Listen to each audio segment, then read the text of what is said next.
Hey guys, welcome back to the channel. This is story about what if Naruto Infinite Sword Style Part 1. Before I start, please do support for more amazing content and comments for Part 2. Do consider to subscribe my channel and share my video to your friends and check out the description as well. Let's start the video. The soft, calming ball of flames cast a humming, endearing glow over the small village. Shops were slowly coming out of their overnight slumber and opening up for business. Stalls were being set up on the streets, the vendors behind them already attempting to attract customers. Wind blew softly over the village, blowing away the heat waves and tried to calm the midsummer heat. The peaceful faces of the Hokage, looking over their village, completed the picture of perfect serenity. Whoops of glee, shouts of joy and laughter tore through the perfect serenity. The villagers looked towards this new sound invasion, lols, to find the village's menace running through the dirt roads at breakneck speed, with men/women in billowing cloaks, with colored masks covering their face, chasing him. This was one of the 5 great ninja villages of the world, Konohagakure. The village hidden in the leaves. The current happenings were a regularly occurring phenomenon. Konoha would wake every morning to serenity, only to have it marred by the boisterous cackling of an orange-clad ninja wannabe. Naruto was a blonde-haired boy with a round, boyish face marred by 3 whisker-like markings on each side of his face. He always wore an orange jumpsuit with white, high necks and orange trousers that reached up to the top of his ankles. He would wrap up the bottom of his trousers in ninja wraps to keep it out of anything he might trip on. Evidently, the boy's fashion sense was a living abomination on the face of the planet. Naruto was the boy that was running through the town center, cackling like a mad scientist, with members of the ANBU Black Ops on his tail. His bright clothing, bright hair and maddening laughter gave the ninja perfect beacons in the crowd to track. Ducking into an alleyway that he knew led to his apartment, he left some of his ready-made traps in his wake as he darted towards his apartment. He was happy with the result of his pranks today, especially so since he had managed to prank the village leader, the Hokage himself. As he ran towards his house, he thought of the perfect crime he just pulled. Flashback. Naruto was forced through the large oak doors of the Hokage's office. He was originally in a good mood to get to see the old man again, but his mood quickly deteriorated upon seeing the glare the Hokage was sending his way, and he was sure that the glare was meant for him, not the ANBU behind him. The Hokage sat behind a large mahogany desk littered with paperwork, quills, pens, pencils and ink bottles. The room itself was quite large, filled with showcases full of trophies and pictures of old ninja that were honored in the village. One particular picture caught Naruto's attention, despite feeling the Hokage's glare drill a hole through the side of his head. He stared at the happy face of the 4th Hokage, the corners of his lips pulled up in a slight smile, his eyes closed in happiness, and his blonde hair billowing softly in the wind. No matter how many times he came into the room, that one picture always managed to catch his attention. Hiruzen Sarutobi cleared his throat to catch Naruto's attention, and it had the desired effect, as he turned from the face of the 4th Hokage, Minato Namikaze, to the face of the 3rd Hokage. Hiruzen Sarutobi. Naruto always thought it was weird, but due to the death of the 4th a few years ago, the 3rd had to come out of retirement to take up the position again. Alright Naruto, 1. What prank did you pull this time? What damages did you cause and to what region? Sarutobi asked. The ANBU moved to answer his questions, but he held up a hand. I want Naruto to answer, no one else interfere. Actually, just leave me alone with the boy. The ANBU members that were in the room, standing behind Naruto and hidden in the shadows to guard the Hokage, left the room in complete silence. Naruto walked up to the old man's desk. Well, GG2, I didn't actually do anything this time. The ANBU were trailing me for some reason and they got to me before I started painting the Hokage faces. Naruto replied in all honesty. He didn't do anything this time, so he didn't need to lie to get out of trouble this time. Why would you even think of doing such a thing? The Hokage are respected people in our village, even you respect them, Naruto. So why would you do such a thing to defile their memory? Sarutobi asked his surrogate grandson. He was surprised to say the least. Everyone in the village respected the Hokage, but in the heart of Naruto, the Hokage held a special place. Because I want to show everyone I will be better than them. I will show them that I can surpass all the Hokages and be the best there is, was Naruto's simple reply. It may not have been logical, but it was a reply nonetheless. Naruto, I can't ignore this. Your everyday pranks I can overlook, but the defilement of a village monument is unacceptable. Naruto slowly paled and started to clam up as he heard his surrogate grandfather speak. He started to think of a diabolical plan to get him out of this situation. I will be asking Irika to oversee your punishment. Every day, I want you to, but he got no further. Transformation Jutsu. Naruto held his hands in a tiger seal. Immediately, a large amount of smoke poured out of where he stood and out came a voluptuous, blonde teenage girl with lush curvature. The girl was naked, but smoke covered her privates. As soon as he caught a sight of this, the Hokage shot backwards with his head leading his body. The force of the fountain of blood that was now pouring out of his nose was too much for even the greatest of the village to handle. He watched the old man fall backwards for a second, but he wasted no time. Quick as lightning, Naruto changed back to his normal self, grabbed a jutsu scroll that he had been eyeballing on the Hokage's desk for a while and jumped out of the open window. Recovering quickly from his plight, he summoned the ANBU that were outside his room. Naruto ran off with one of my jutsu scrolls. I want you to go catch him and bring back the scroll and Naruto, unharmed. Hearing the warning in the Hokage's voice, the ANBU members disappeared from Sarutobi's office, but not before they caught the old man heave an exhausted sigh. As soon as the ANBU left his room, Sarutobi went back to his paperwork. Flashback end. Naruto laughed his happy, carefree laugh as he stepped into his hallway, jutsu scroll in hand. Even he was exhausted from trying to run away from ANBU Black Ops members, as seasoned as he was in the art of evasion. Well, the ANBU were the village's elite, and he was a simple academy student running away from them. The dead last of the academy. Putting those sullen thoughts out of his mind, he decided to read the jutsu scroll and see if he could make heads or tails of a few complicated jutsu. As he opened to the contents section, Naruto read the contents of the scroll out loud. Fire style, eternal black flames. Fire style, giant phoenix flower. Fire style, meteor shower. Lightning style, thunderclap. Illusion style, soul binding. Sword style, crescent moon slash. All of those sounded like awesome and complicated jutsu, but what caught his attention was the last two jutsu on the contents page. Uzumaki sealing style, chakra entrapment. Uzumaki bloodline, Azure Dragon's Wrath. Note, only for the usage of those with Uzumaki blood from the Uzumaki clan of Yuzushiogakure, the village hidden in the tides. Naruto ran his finger over the last two jutsu, thinking of the village and clan he never knew, the kinsmen he had never met, the jutsu he had never learned, the sense of family and friendship he never had. Running out of the apartment, and making for the training grounds, Naruto decided to go train. -6 months later, at the Ninja Academy. It was a pleasantly warm day today, warmer than normal for a winter day in Konoha.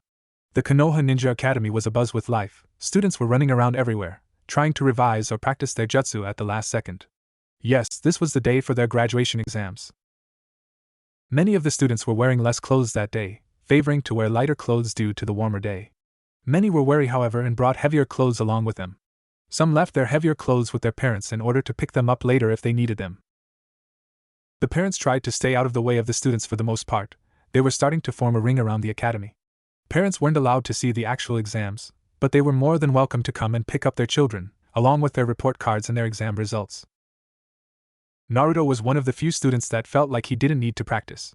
The others that weren't practicing weren't doing so because they were confident they would pass. After all, the Konoha Academy exams weren't all that difficult, not compared to other villages. Naruto, however, was not practicing because he knew, no matter what he did, he would be failed without question. Of course, there was also no way he was going to be able to pull off half the weak jutsu they were expected to perform. Iruka Yumano came out of the front entrance of the academy, wearing a normal Chunin uniform. A green, long-sleeve top, a green flak jacket along with green pants. He was wearing his Konoha forehead protector proudly and was one of the few people that understood where forehead protectors were meant to be worn. Konoha ninja had a habit of using their forehead protectors as other weird things. He had a brown clipboard in his hand. Alright, all participants of the graduation exam, please follow me. Iruka called and all the students, including Naruto, stopped whatever they were doing and started to follow Iruka. Iruka-sensei, what are we doing for the exams? Sakura called out. She was one of the Sasuke fangirls.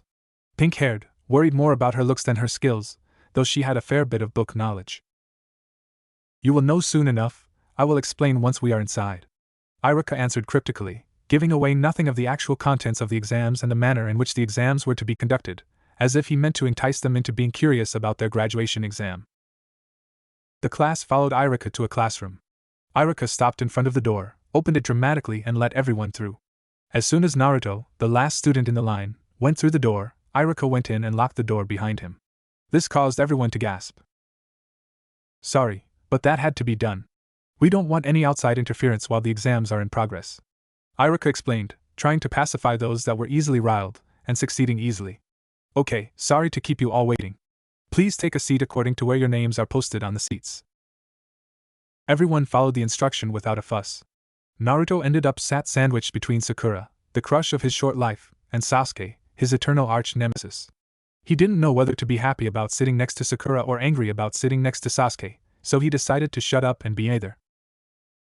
First of all, I will explain the first part of the exam.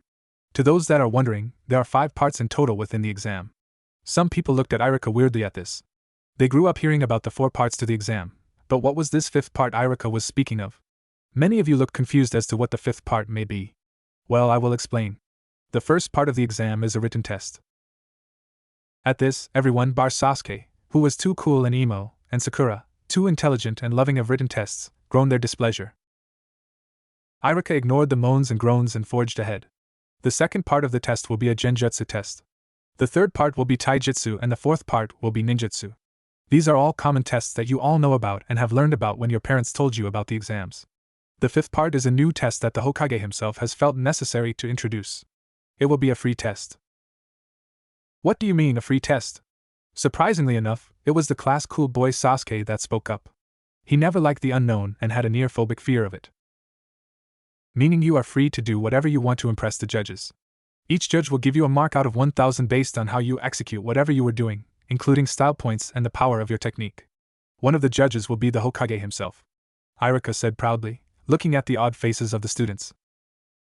He handed out the papers for the written test, and they begun. Everyone had finished the first 4 parts of their exams, and now they were waiting in line for the final part that would make or break their futures. Naruto knew he had done well in every part of the exam, other than maybe the written test and the final jutsu of the ninjutsu test, the clone jutsu, but other than that, he was sure he was going to pass. This free test, this was his chance to shine. Each student was called out in alphabetical order, according to their last names. Many did their clan's signature jutsu and executed them well. Many showed off their traps and survival skills. However, nobody got a score in the 900s out of a single judge, and more people got a score in the 700s than not. Some even got a score in the 600s. The students were allowed to watch as each of their peers was called out to the training ground in front of the 2 village elders and the Hokage, and they performed their techniques. All the materials they needed were provided by the examiners. The students watched in silent anticipation as the Rookie of the Year favorite, Sasuke Uchiha, was called out to the field. Uchiha, Sasuke, Iruka called, watching as Sasuke made his way to the center. Sasuke walked out with a grim face of determination. He asked for a simple wooden dummy and prepared to show off his best jutsu. Slowly going through a few seals, he finished on a tiger seal. Fire style, fireball jutsu, Sasuke called, jumping in the air. Taking a deep breath, he blew out a medium-sized ball of fire, aiming at the training tummy. As the fire engulfed the dummy, slowly died out, there was nothing left of the dummy but a stump that was burnt to a crisp. 892, 899, 912. Sasuke walked out of the clearing with an arrogant smirk on his face, having gotten the highest score of the day, as the Chunin cleared up the field behind him. Uzumaki, Naruto, Iruka called. The students almost broke out in mirthful laughter as Naruto walked with a passive face. He saw the display Sasuke had put on show, he saw how high the bar was, but he knew he could do better. He had jutsu that were far more powerful than a simple ball of fire. Well, Naruto, what do you need for your technique? Iruka asked impatiently, while silently wondering whether Naruto planned to do anything decent. Would it be possible for me to showcase 2? I would show more of my arsenal, but I only have enough chakra to do only 2 of these at a time, Naruto replied. The Hokage looked at him, grim-faced. Naruto, if you can't do more than 2 of them, then I suggest you only do 1 of them. There is no need for you to go to the hospital with chakra exhaustion at your age and for something so simple as the graduation exam, the Hokage warned. Naruto nodded his understanding. I will take a katana and a 7-foot-tall cylindrical piece of metal with a diameter of a meter. Many eyed him suspiciously. What is he trying to pull? There is no way someone like him can cut through a piece of metal that thick. Heck, even I can't. Sasuke thought in astonishment. Despite his thoughts, he sensed there was something going on. No way, Naruto Baka cut through a piece of metal? There's no way anyone but my Sasuke-kun that can do that. Sakura shouted out loud, ignoring the looks of annoyance from the males and the looks of agreement from the females. Naruto ignored everyone and everything around him as he took the katana in his hand and put it on his hip. Ever so slowly, he began to draw the sword in a majestic arc, while he chanted what sounded like a poem. Azure flames freeze, and azure flames blaze.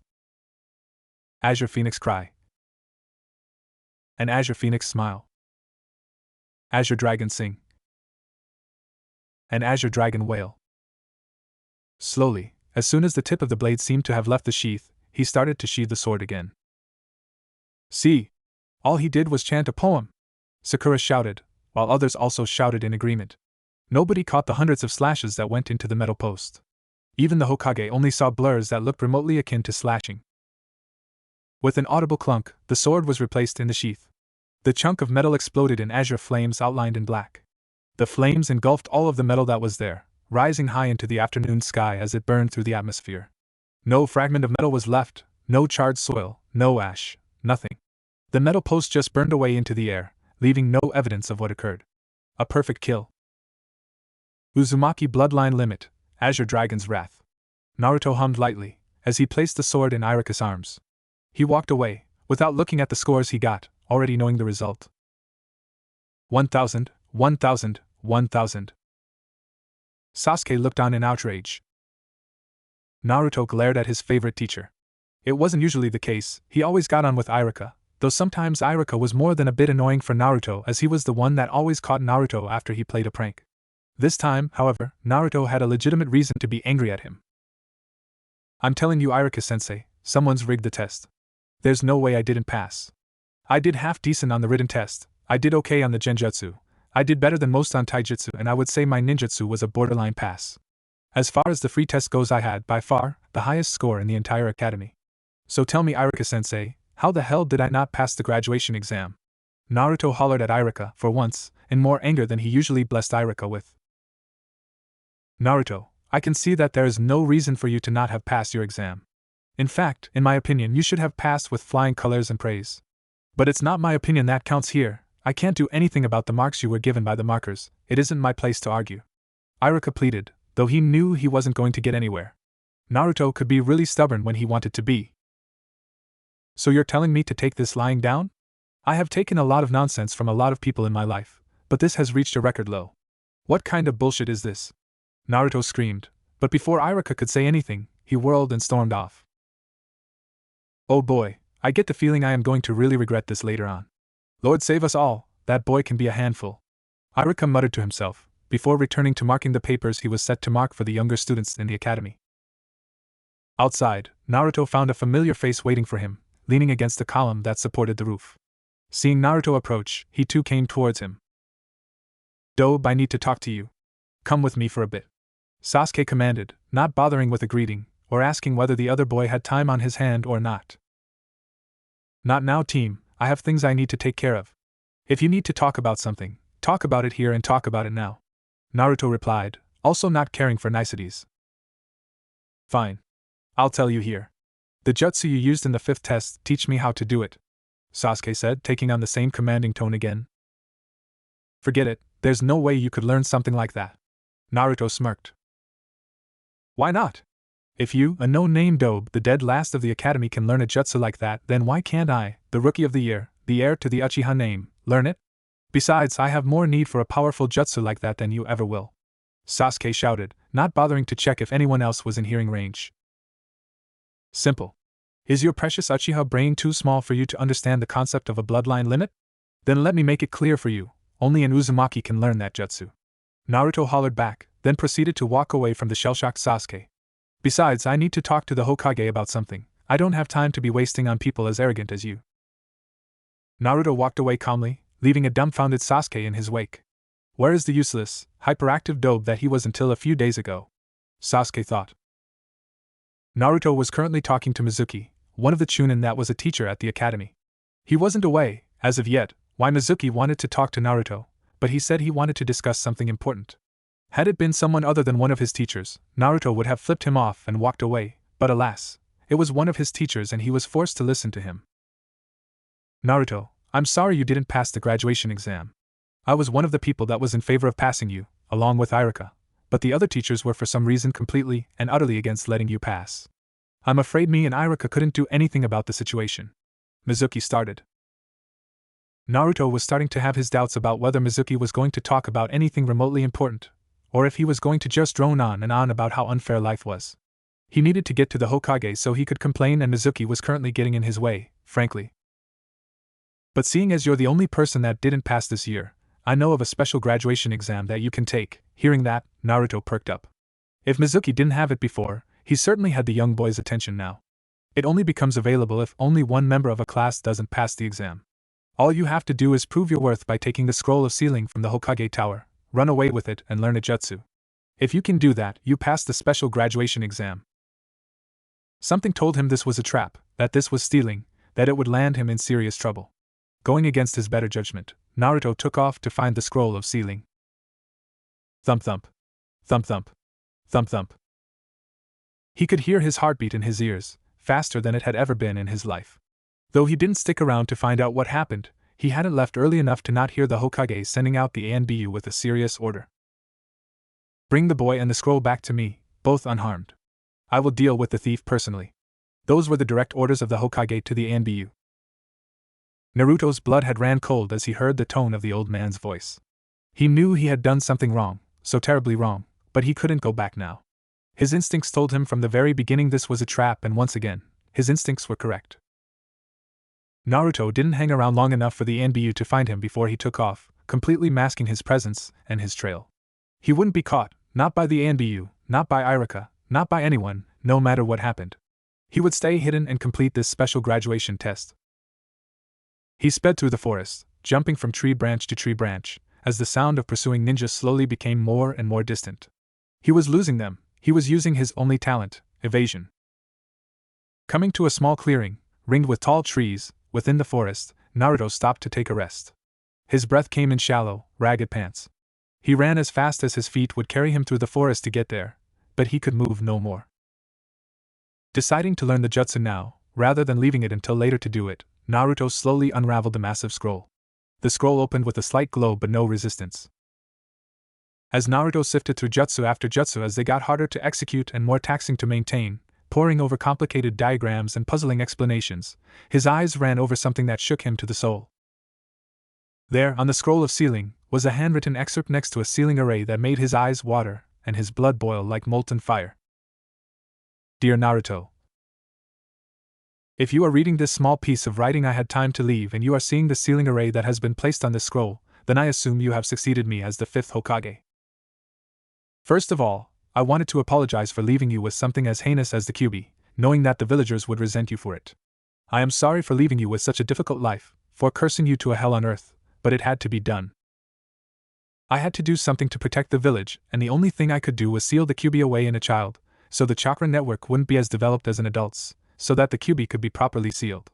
As you know, I had to give my life to make the seal, so I didn't have the liberty to experiment on as many babies as I wanted to. I had to get it right the first time, so the only baby I trusted to contain the Kyuubi was my own. I'm sorry I had to do something so criminal, but it had to be done. Your chakra network was already developed for a baby who was just born, so I had to place a seal on you to make sure your chakra was accepting enough for the Kyuubi to be contained. This seal, however, had the adverse effect of sealing your potential away, as well as a bloodline that you had seen to inherit. When you read this, Naruto, I want you to place your hand on the sealing array and pump a little of your chakra through your arm. No matter how old you are, I'm sure your chakra has already accepted the presence of the Kyuubi and you are ready to receive your true powers. Upon activation, the seal will also give you Rijujinjaka, your grandfather's precious Nodachi. It's a Uzumaki clan heirloom, wield it with honor. And always remember, me and your mother loved you, for however long we got to know you. Love, Minato Namikaze, 4th Hokage, your father. Gingerly placing his hand on the sealing array, he slowly pushed a little chakra into his hand. The seal did the rest. Rapidly, it drained Naruto of chakra completely, and he suddenly became aware of a vicious presence in his body. Before he could think any further of this presence, the chakra was slammed back into his system, but the chakra was strengthened tenfold, causing his chakra network to expand. He could feel the fire in his veins, the raw power that was coursing around him. He could feel his mind expanding, his senses improving and sharpening. Not long afterwards, he collapsed from the stress and pain of having so much chakra pumped through his system. Naruto awoke to the sound of shuffling feet. As soon as he remembered where he was, he sat bolt upright, not wanting to get sneaked up on by someone. His eyes flew open as realization hit him. Looking around, he saw Irika coming towards him. "Stay back, don't come closer," Naruto moaned in a hoarse tone. His throat felt like someone had used sandpaper to rub it clean. Not wanting to get caught, Naruto tried to stand up. "Easy there, I'm not going to hurt you. I'm here to pick you up, the Hokage wants to see you." Irika tried to soothe him, rather than alienate him even further, but didn't stop his forward advance. "He's lying to you," Naruto called out a sickly sweet voice. Naruto now stood upright, turned to see who the voice belonged to. Mizuki was standing on a branch on one of the trees that formed a ring around the clearing. "He only wants to get the scroll of sealing from you and use it for his own gain." Somehow, Naruto felt sharper, smarter, faster and stronger, though his body ached and complained, almost refusing to listen to him. Things looked clearer to his eyes. He could see chakra coming off of the bodies of the two ninja close to him. He could hear both of their calm breathing. His brain worked faster than ever. "No, you tricked me. You only wanted to get the scroll. You are the one that wants to use it for his own good," Naruto muttered in a deathly calm tone. His eyes shifted from Mizuki to Irika. "Take the scroll and give it to the Hokage. Roll it up, and no matter what you do not read a single word that is written in that excerpt." "What are you going to do, Naruto?" Irika asked, already rolling up the scroll, looking at Naruto with concern. "I am going to take care of this traitor and come back to the Hokage Tower. I have some explaining to do to the old man," Naruto replied, already turning towards Mizuki and getting ready for a battle. Spotting a flash of yellow from his peripheral vision, he moved towards it rather than Mizuki. "You may be the demon," Brat Mizuki started, only for Irika to interrupt. "No, stop, Mizuki. It's forbidden!" Irika screamed, cutting off what Mizuki was going to say.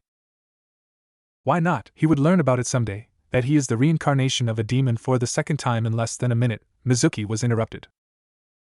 "Save your breath. I already know I was the one who the fourth Hokage sealed the Kyuubi in. There is nothing surprising about it, considering the treatment I received from the village." Naruto sighed slowly. He had picked up a nodachi from the floor. It had appeared there once the seal was removed, as his father had promised. A black lacquered nodachi patterned with azure flames. The hilt was a simple white, the pommel a stark silver. The sword was simple, but even an amateur could see the craftsmanship behind in the sword. It exuded power and menace. Irika gasped upon hearing Naruto say this, while Mizuki only sighed. Irika opened his mouth, then closed it, only to open it again. "Forget it, Irika-sensei, just go, I don't mind one bit. I'm going to quickly finish off this moron and come to catch up with you." Naruto was getting tired of waiting. "Well then, demon, how do you plan to beat me, a Chunin, in that crumpled, humanoid form of yours?" Mizuki screamed, convinced that Naruto was the Kyuubi and not Naruto himself, and pulled out a Fuma Shuriken. "Simple. One move, that's all I need," Naruto said, implying just how much stronger he was than a normal Chunin. Azure flames freeze. And azure flames blaze. Azure Phoenix cry. And Azure Phoenix smile. Azure Dragon sing. And Azure Dragon wail. Suddenly, Naruto wasn't in front of him anymore. One moment, he was there holding onto the nodachi, while the next, he was gone. Vanished into thin air. Something was burning, he could smell it. It was something alive, fleshy. It smelled like burning meat. With horror, he realized what was happening. He screamed as pain overtook his mind and his body started to burn away. Standing on a branch a few trees behind where Mizuki was previously standing, Naruto muttered, "Uzumaki bloodline limit, Azure Dragon's wrath." Naruto was happy with this new katana, it seemed to be attuned to the azure flames. He wasn't, however, happy with the way his body had reacted when he had used chakra. His chakra network burned, as if it was still recovering from the strain of the seal that had just been recently removed. "I really like this jutsu. Burning away the target until even the atoms don't remain. The heat that it gives off is ridiculous, but so is the amount of chakra that it consumes. Whoever invented this jutsu is a genius, combining space-time ninjutsu with fire and wind manipulation and then outputting it through the sword. Took me 5 months of constant chakra exhaustion to even get this jutsu to a point where it can be used. I still need to master it though."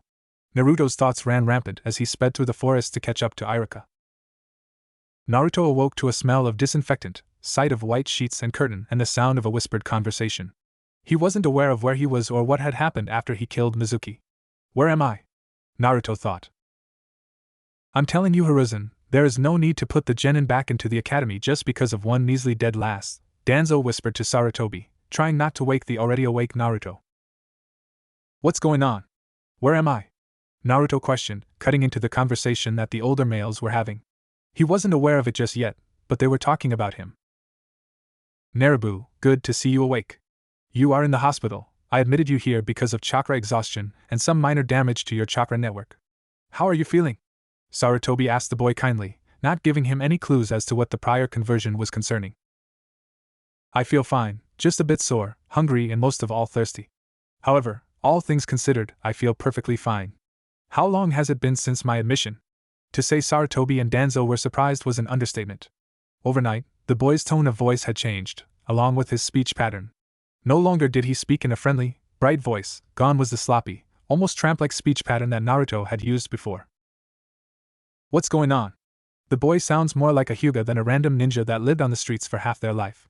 Danzo thought in astonishment, while Sarutobi thought in a similar line, but in a much kinder fashion. Not long, you just slept overnight, Sarutobi answered, ignoring the fish-like gaping Danzo was doing right now. I see. When will it be possible for me to take my leave? Also, concerning what you were speaking of before I intervened, what were you implying when you said the genin were being sent back to the academy?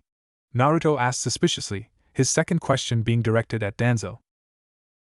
This time, Danzo answered coldly before Sarutobi had a chance to answer the question. Sarutobi has decided the genin that recently passed should be sent back to the academy due to corruption and favoritism among the teachers.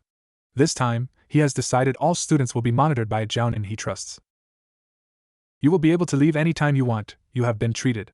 Sarutobi added, remembering the first question that was asked. I see. I will take my leave after a short slumber. As for the other matter, I agree. I was the only one that failed the graduation exam, even though I was certain I was one of the top scoring students during the exam.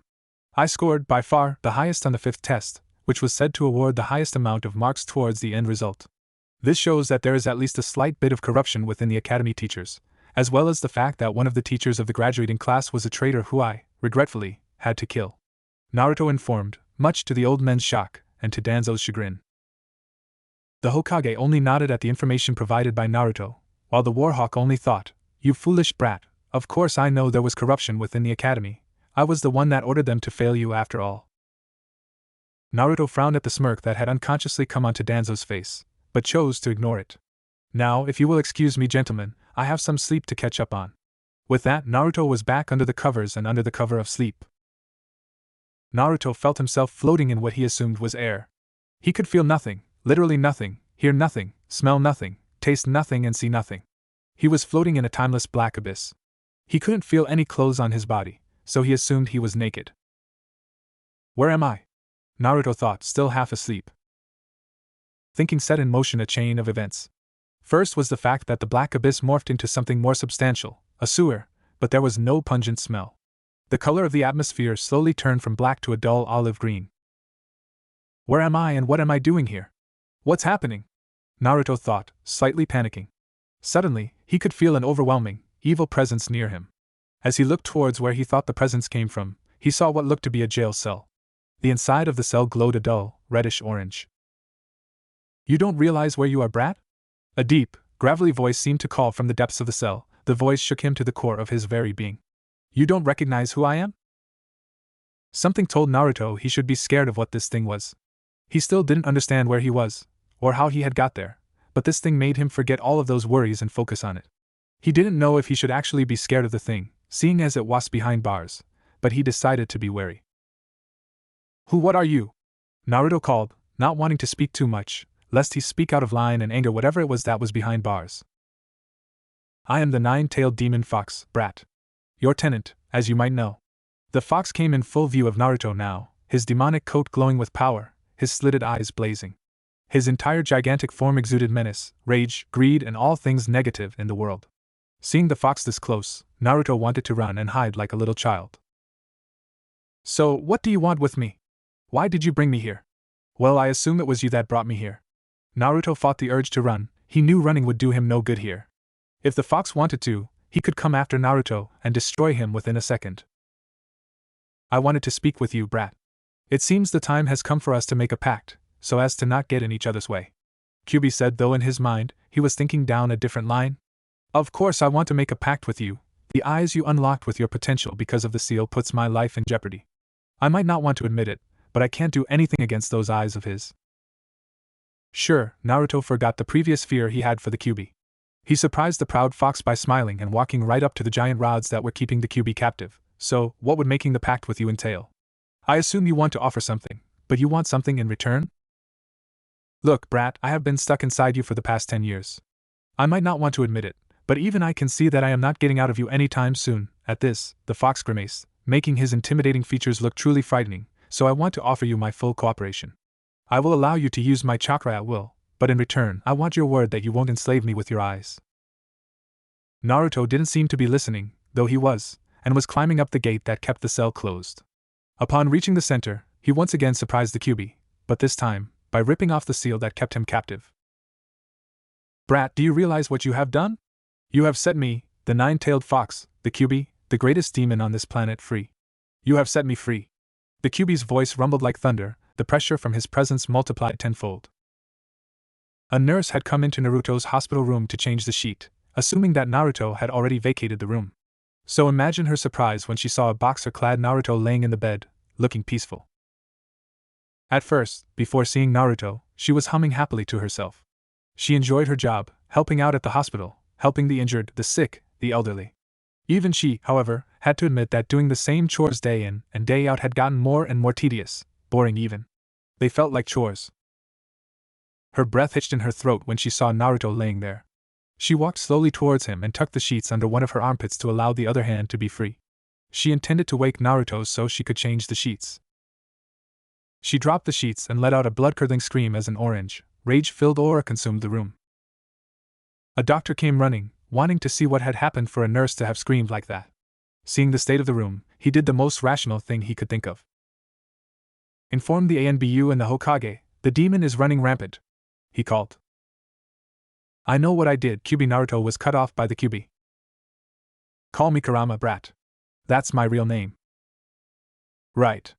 I know what I did, Kurama, but the fact that I released the seal father had put on you doesn't mean that I am allowing you to do as you please. Naruto explained, not missing a beat even as he referred to the fourth Hokage as his father. So you found out about the fourth being your father. I won't lie to you, brat, even I held that man in great respect. At this, Kurama's eyes glazed over, as if reminiscing about the past. But what do you mean, you won't allow me to run rampant? Let me clarify, brat, you set me free. Keep your hair on, sheesh. What I am doing is not allowing you to run about and do as you please, but offering you an extension to our pact. As he said this, Kurama's eyes lit up as if intrigued. I will allow you to live outside of this horrid place, maybe even allow you to come out from time to time, but you must promise me your complete allegiance. I expect you to listen to every word I say and never, and I mean never, attack the village or attempt to take over my conscience. Kurama contemplated his words for a bit, thinking it over and tossing it around in his mind. He seemed interested in the deal. On one hand, I can't do absolutely anything I want, but in exchange I would be as close to freedom as I could hope for. In essence, this is offering me good living conditions and a will of my own. Well, what do you think? Want to take me up on my offer? Naruto was never known for his patience, and even after removing the seal, his lack of patience showed no sign of improving. I will take you up on your offer, brat. It's the best living conditions I have ever had within a Jinchuriki. Somehow, Kurama's tone of voice sounded lighter, as if he wasn't trying to kill everything in the general vicinity with just his voice anymore. Thanks, Kurama, Naruto smiled, and his smile got even wider when something clicked into place in his mind. I will never be alone and familyless while you're still here. What are you trying to say, brat? Kurama had an inkling as to what his container was saying, but he did not want to jump to any conclusions. After all, the idea of a human being calling a great demon such as he a part of their family? Utterly ludicrous. Well, think about it. Throughout my entire life, you were the only thing that was constantly there. It's like you're trying to fill up the void left behind by my parents. After all this, I think it would be an insult to not at least consider you a friend, if not family. Naruto said, his smile set perfectly in place. For the first time in his long and arduous life, and not for the last, Kurama smiled. Not one of his menacing I am about to demolish your life smiles, but one of his I am actually really happy smiles. As what could only be interpreted as an affectionate gesture from the fox, he placed his right forepaw on Naruto's head, simulating a fatherly pat. Your parents would be proud of you, brat. Even after all this, he still called him a brat. Naruto, wake up! Hiruzen was shaking Naruto by his shoulders, attempting to wake the small, blonde boy. Naruto was sweating profusely, his small frame shaking violently without the Hokage having anything to do with it. Whatever was happening to Naruto, it was scaring the third, and he wanted the boy awake as soon as possible. Slowly, Naruto's eyes fluttered open slightly. He felt something on his shoulders and he was wondering what it could be. Ignoring the old man shaking him, he sat upright and rubbed his temples. Naruto, you okay? You were shaking like a leaf and leaking chakra. You really scared me for a bit. Sarutobi half shouted, half spoke. He was shaken up and most of all, worried about Naruto and his seal's condition. It took Naruto a few precious seconds for him to get his bearings and drape his legs over the edge of the hospital bed, precious seconds that the old man spent worrying about him. Don't worry, Gigi.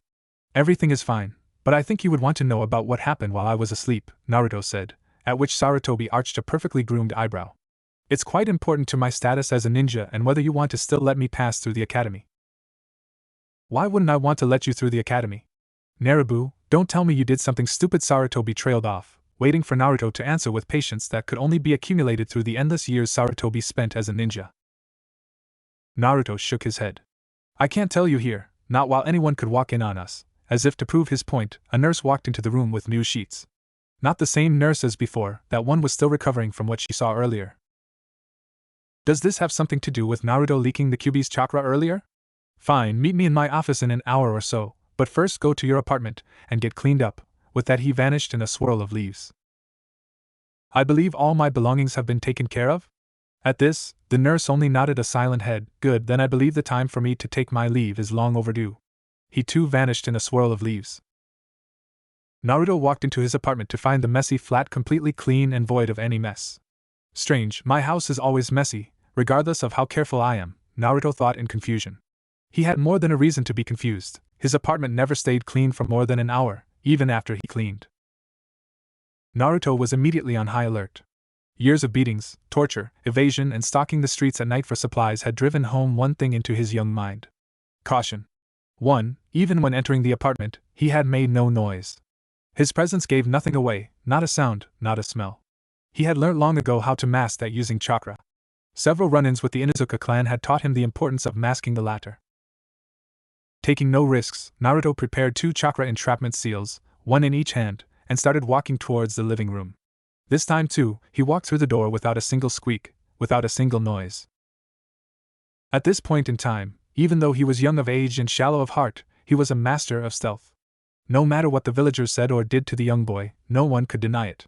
Right now, Naruto was using every single ounce of those skills in stealth to keep himself hidden, lest he run into something unpleasant. He had no idea just how unpleasant his discovery could have been, if only his discoveries had nothing but good intentions towards him.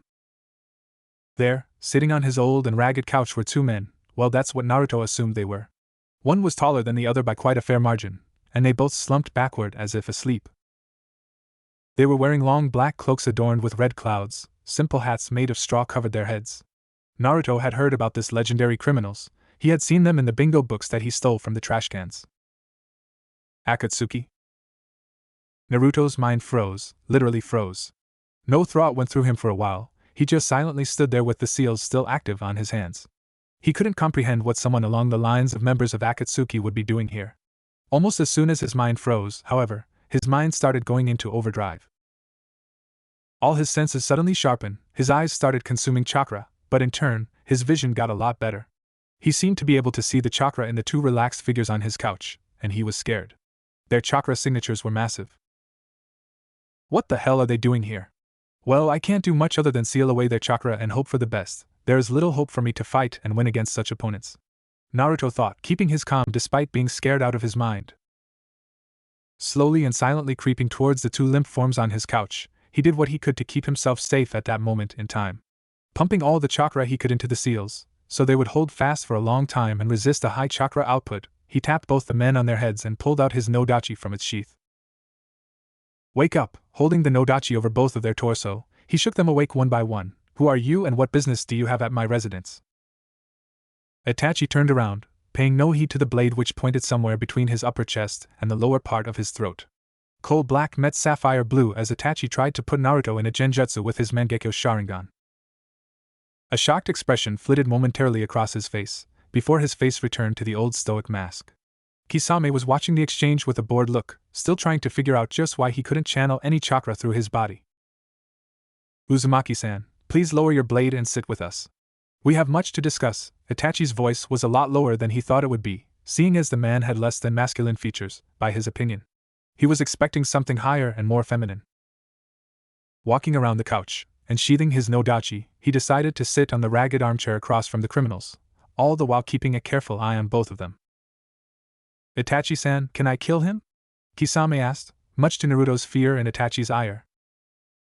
No, Kisame, I will not allow you to kill the boy. This relieved Naruto somewhat, until Itachi turned to him. Tell me, Uzumaki-san, why are we not capable of using chakra at this moment? I placed a seal on both of your heads. There is no point in struggling, though there are very limited places where I can place that seal. I happen to have had access to the one that is usually the most effective, Naruto replied. He was going to ask more of the pair, but he was under the impression that talking out of line would get him nowhere good. It never did. Please don't be afraid. We are only here to talk to you. You will find that our proposition would be highly beneficial to you, especially seeing the Dijitsu you seem to be in possession of. At this, Naruto's face turned confused. Judging by your expression, I take it you are unaware of your bloodline? Oh, so that's what the scroll meant. Naruto breathed, not daring to speak too loud.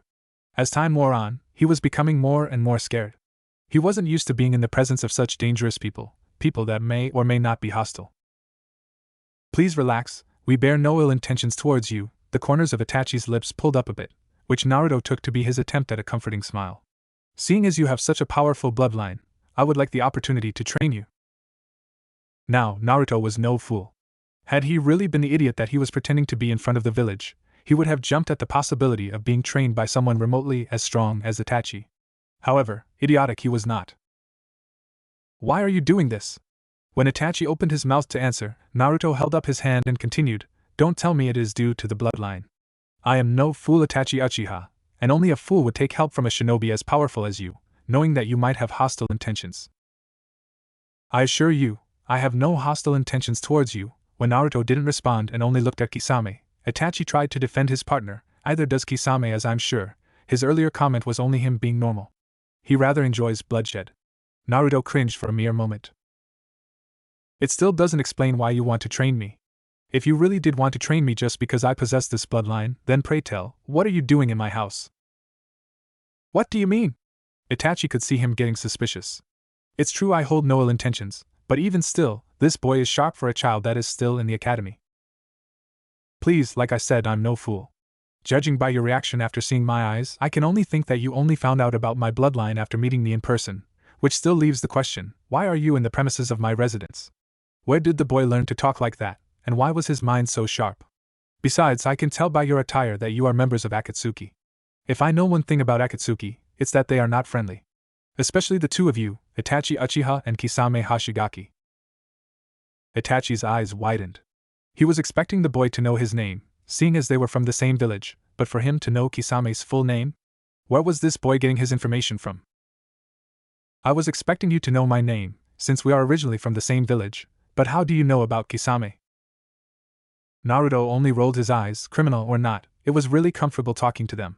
Talking to Itachi was like talking to the older brother that he never had. Itachi Uchiha, currently aged 15, graduated from the academy at the age of 7, became a chunin at the age of 10, and by the time you were 13, you were an ANBU captain. The third known person to have awakened the Mangekyo Sharingan, but due its use, you are now nigh blind.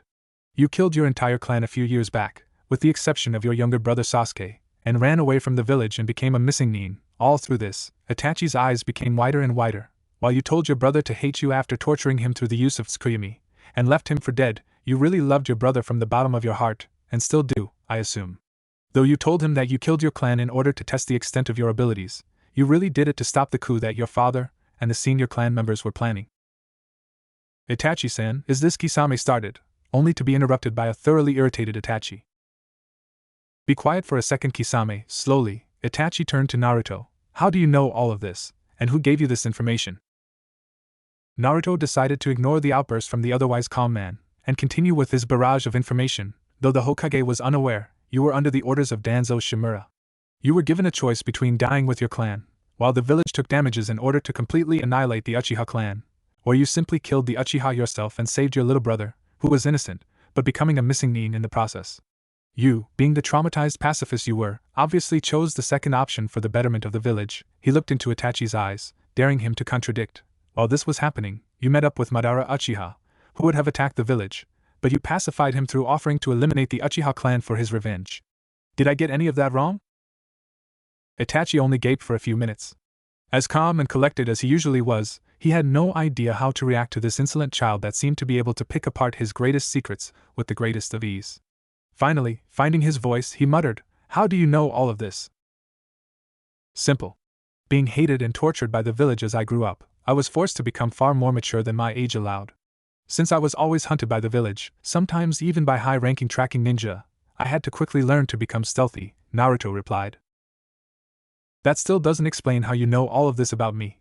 Itachi was showing minor signs of shock. He was honestly baffled by this kid. I also stalked the streets at the time.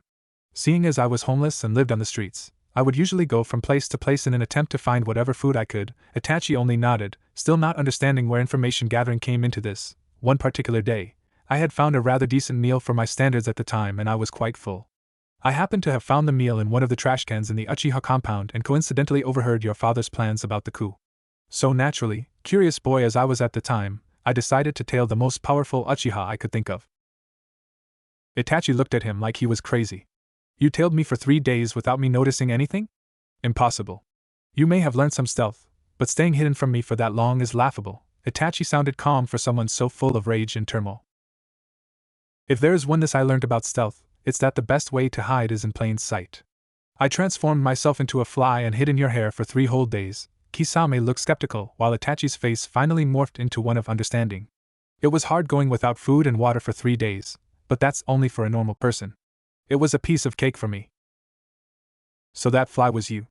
I always thought that it was too persistent to be a normal fly, but I never acted upon the notion. I was quite tense due to the circumstances at the time. Itachi got up and gave him a pat on the head, before sitting back down. You are quite well informed about me considering you are still in the academy. So you have no information on me? Kisame whined, he almost sounded like a petulant child. Nothing on you, Kisame Hoshigaki, other than the fact that you are an SS-ranked missing nin from the village hidden in the mist, were formerly one of the 7 swordsmen of the mist and are the Wilder of Sadanaga, a chakra-consuming blade that looks more like a barbarian's club.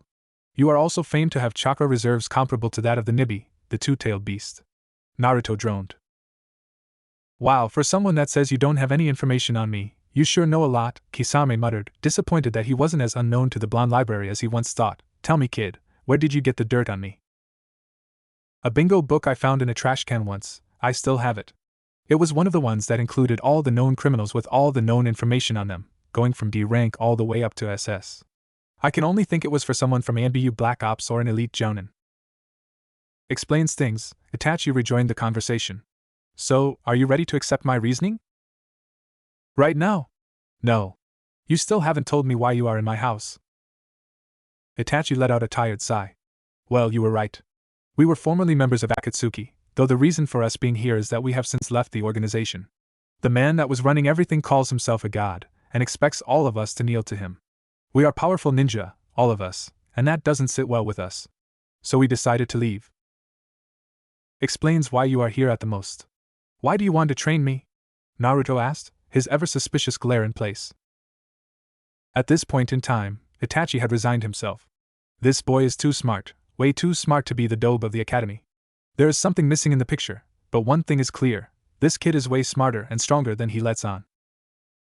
The Akatsuki are planning on gathering the bijou and essentially take over the world. The 2 of us leaving puts a kink in their plans, but it's only bad enough to delay them. For us to truly counter them and stop their plans, we are planning on training you up to our level so they can't get their godly paws on you, Kisame said simply. Naruto nodded. Okay, for now, I will leave the seals on you. I am going to go take a shower, get changed and head out. Both of his guests looked confused. You 2 are coming with me. I have an appointment with the Hokage in about half an hour now. Wait, are you trying to hand us in or something? Kisame almost shouted. Kisame-san, please keep your voice down. I plan on doing no such things. The Hokage is an understanding man, and I don't plan on harboring SS-ranked criminals in my house without his knowledge or approval. He paused for a second, though. If what you say is correct, there is no reason as to why you should be taken in. From what I know about the Hokage, he should have no problems with you living with me, and as far as I am aware, he should be willing to take Kisame-san into our shinobi system and reinstate Itachi-san in his former position. We shall see, but keep in mind we don't plan on getting discovered. Itachi tried to play the peacemaker, as always. Sure. With that, Naruto was off to take his shower.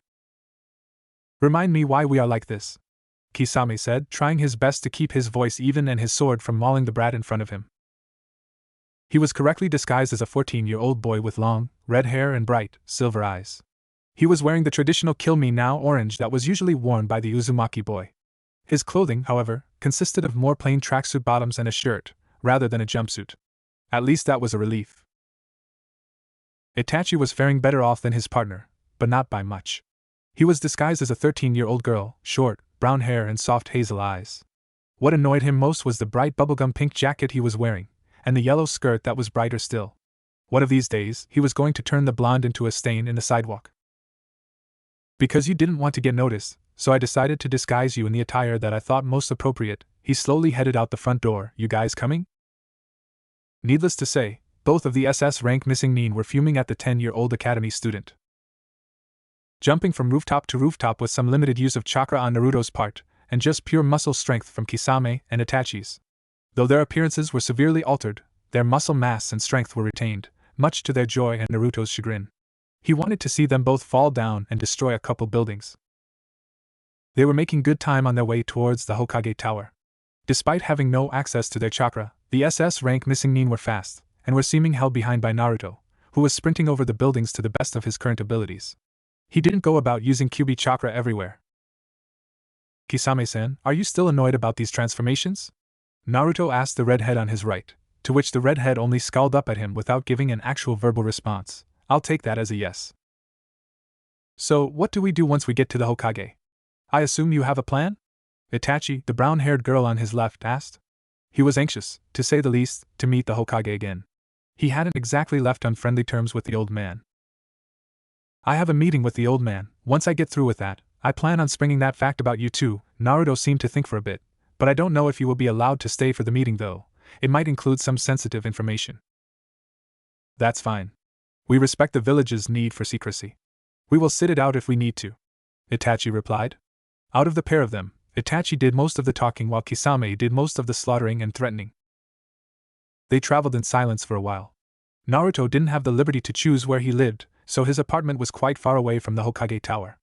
Even via rooftops, it took a while for them to make the journey. Naruto was the first to break the silence. Out of curiosity, why were you guys sleeping on my couch?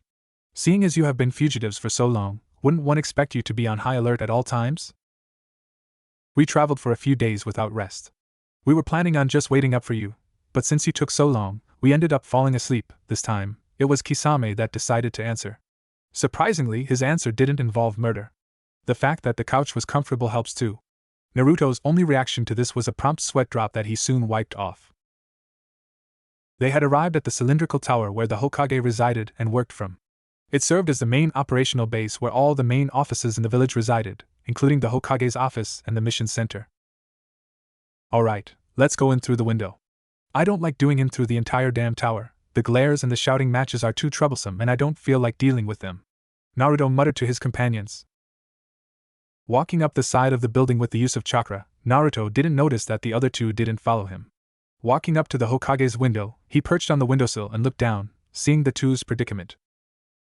I guess you guys can wait out here. I'll talk for you guys, that might be better to calm the old man's nerves. The two simply nodded up at him. Going in through the window, he found the Hokage deep in conversation with what looked to be a jounin with a navy blue face mask that covered most of his face up to the bridge of his nose. His hitai was slightly crooked, covering his left eye. Kakashi, it's about time you returned to full duty. I needed some reinforcements to my ranks soon. Someone as skilled as you would be a great help. Just then Naruto decided it was the perfect time to drop in and interrupt the party. You wanted to see me, Gigi? Naruto asked, ignoring the Cyclopean ninja for now. Yes, Narubu, give me a moment. Sarutobi turned towards Kakashi. Go to the mission center. I have a mission ready for you. Kakashi silently nodded and Shunshin straight out of the chair. Naruto walked around the Hokage and sat on the chair that his senior previously occupied. The mood instantly turned somber as the gravity of the situation caught up with Naruto. Well, first of all, I got a report saying that you were leaking Kyuubi's chakra in the hospital. Tell me, Naruto, what was that about? The Hokage asked. Naruto sighed, and proceeded to relay the story of what happened with Kurama. Needless to say, Hiruzen Sarutobi was shocked beyond his ancient years. To think that the Kyuubi, the great demon lord, would take a liking to the boy and actually strike a bargain with him. It was a ridiculous idea. As Naruto relayed more and more of the story, the old man's reaction started to become more and more pronounced. Starting with wide eyes, he quickly moved on to sweating, then shaking and beyond. Though, to his credit, he managed to not wet or soil himself. So let me get this straight, Naruto. You basically released the seal that cost us the life of our greatest hero, the fourth Hokage. Your father Sarutobi quickly went silent. He was scared of what Naruto's reaction may be to finding out that it was his father that condemned him to a life in hell. It's fine, Gigi. I already know about Minato Namikaze being my father, though I am still curious to this time about who my mother was. Father made some references to my mother, though he never mentioned her name outright. Right, you will have to tell me the story of how you found out about that at a later date. But anyhow, back to topic. You basically wasted his sacrifice and set the Kyuubi free and then struck a bargain with him that he may or may not respect? He sounded more incredulous than shocked. He learned from years of experience that Naruto wasn't the most predictable person in the world. Quite accurate. You shock me to no end. That isn't the end of it, I believe. Would you like me to introduce my guests in person, or would you rather have me talk on their behalf? The Hokage's eyes narrowed in suspicion. There was no way this child was going to surprise him any more than he had already done on this night. I think I would rather meet them. Very well, Naruto's voice was barely above a whisper, hardly audible to Sarutobi's old ears. Naruto stood up and walked around to the window. Not sparing the old man another glance, he jumped straight out of it. Itachi and Kisame looked up to see Naruto walking towards them. Wordlessly, he grabbed both of them around the back of the collar and walked back up to the Hokage's office. Neither of the missing nin voiced their opinions on Naruto's mode of transport, deciding to keep it to themselves. Well, Naruto, I see nothing that could shock me so far. Naruto decided to take his spot on the chair once again before responding, setting his guests on the chairs that were beside him. Oh, that's due to the fact that they are under the effect of my transformation jutsu. Looking towards his companions, he raised his hand in half a seal. Release. Both of their transformations went up in a poof of smoke. Once the smoke had cleared, both had returned to their original appearance, though Kisame was missing his dear great sword, Samahada. Noticing Itachi and remembering the identity of Kisame from a bingo book, Sarutobi only pointed and sputtered. Shock was written all over his face, his eyes wide and his mouth opening and closing in a good imitation of a fish. What are you doing here? Sarutobi roared, though he controlled his voice so that nobody outside his office would become suspicious. The last thing he needed was to have some civilian clerk coming into his office to see either of these two men. Naruto and Kisame looked towards Itachi, as if expecting him to answer. The usually calm man looked slightly flustered, though he still explained about their sudden appearance in his village. Basically, up until now, we were part of a secret organization called Akatsuki. The person that leads the group calls himself a god and expects all of us to bow down to him. The two of us decided to leave the group, seeing as it didn't sit well with us. Itachi took in a breath before he started explaining about their plans. Akatsuki planned to capture the Bijou and eventually take over the world. The two of us leaving stalled their plans, but it's not a permanent solution. To resolve the issue permanently, we came here to train Naruto, the Kyuubi's Jinchuriki, in an attempt to permanently thwart their plans. What was your reason for coming here to train Naruto? Why not one of the other Jinchuriki? Sarutobi asked, though the man had calmed down somewhat and was no longer roaring, he was still suspicious. Why wouldn't he be? He was sitting in front of men that could destroy nations if they so wished. There are several reasons. Naruto is the carrier of the strongest of the Bijou. I am originally from this village. This village is the most accepting and has the most understanding leader. Itachi was done explaining to the old man, and now moved on to his requests. We request that you allow Kisame to take up a position as a Jounin, and allow me to take over my former position as an ANBU captain. Also, please keep my return a secret from the rest of the village. As for our residence, we can manage to stay with Naruto. Are these terms agreeable for our residents in the village? Sarutobi sighed. On one hand, if this wasn't a trap, he would gain 2 very strong ninja for his rank and 2 personal tutors for Naruto. On the other hand, this could end up destroying the village if it was a trap. The Hokage, old and trusting as he was, decided to believe it was the former. Alright. Come back here in a couple of days to pick up the paperwork for you to be instated into our ranks. Itachi, Kisame, and Naruto all looked pleased. And Itachi, welcome back to the village. Beams of sunlight poured in through the open curtains, lighting the room in a warm, orange glow. The sun was barely up over the horizon, but Naruto was already awake. It was going to be his first day back at the academy after the break, and it was going to his first day training with Kisame. The village had taken the news of Kisame joining the ninja ranks surprisingly well. They completely ignored the fact that he was formerly an SS-ranked criminal and a part of an organization that was planning on world domination. What they focused on was the fact that they would see a strong Jounin join their ranks. Itachi and Kisame had decided to let the latter handle the basics of Naruto's training, like taijutsu and kenjutsu, since he was a better teacher for Naruto. Plus, he was better at those two subjects than Itachi anyway. Itachi and Kisame had been living with him for a couple of weeks now, and they hadn't started their formal training just yet. Well, not the techniques and jutsu portion, anyway. Itachi did, however, teach him a jutsu to help him train faster. Flashback. Naruto had just walked into his apartment after a sweaty day at the training grounds. The students got a 2-week break after the graduation exams are over and Naruto was using his to train. Suddenly, Naruto found his way blocked by a hard body that was slightly taller than him and felt akin to a steel wall.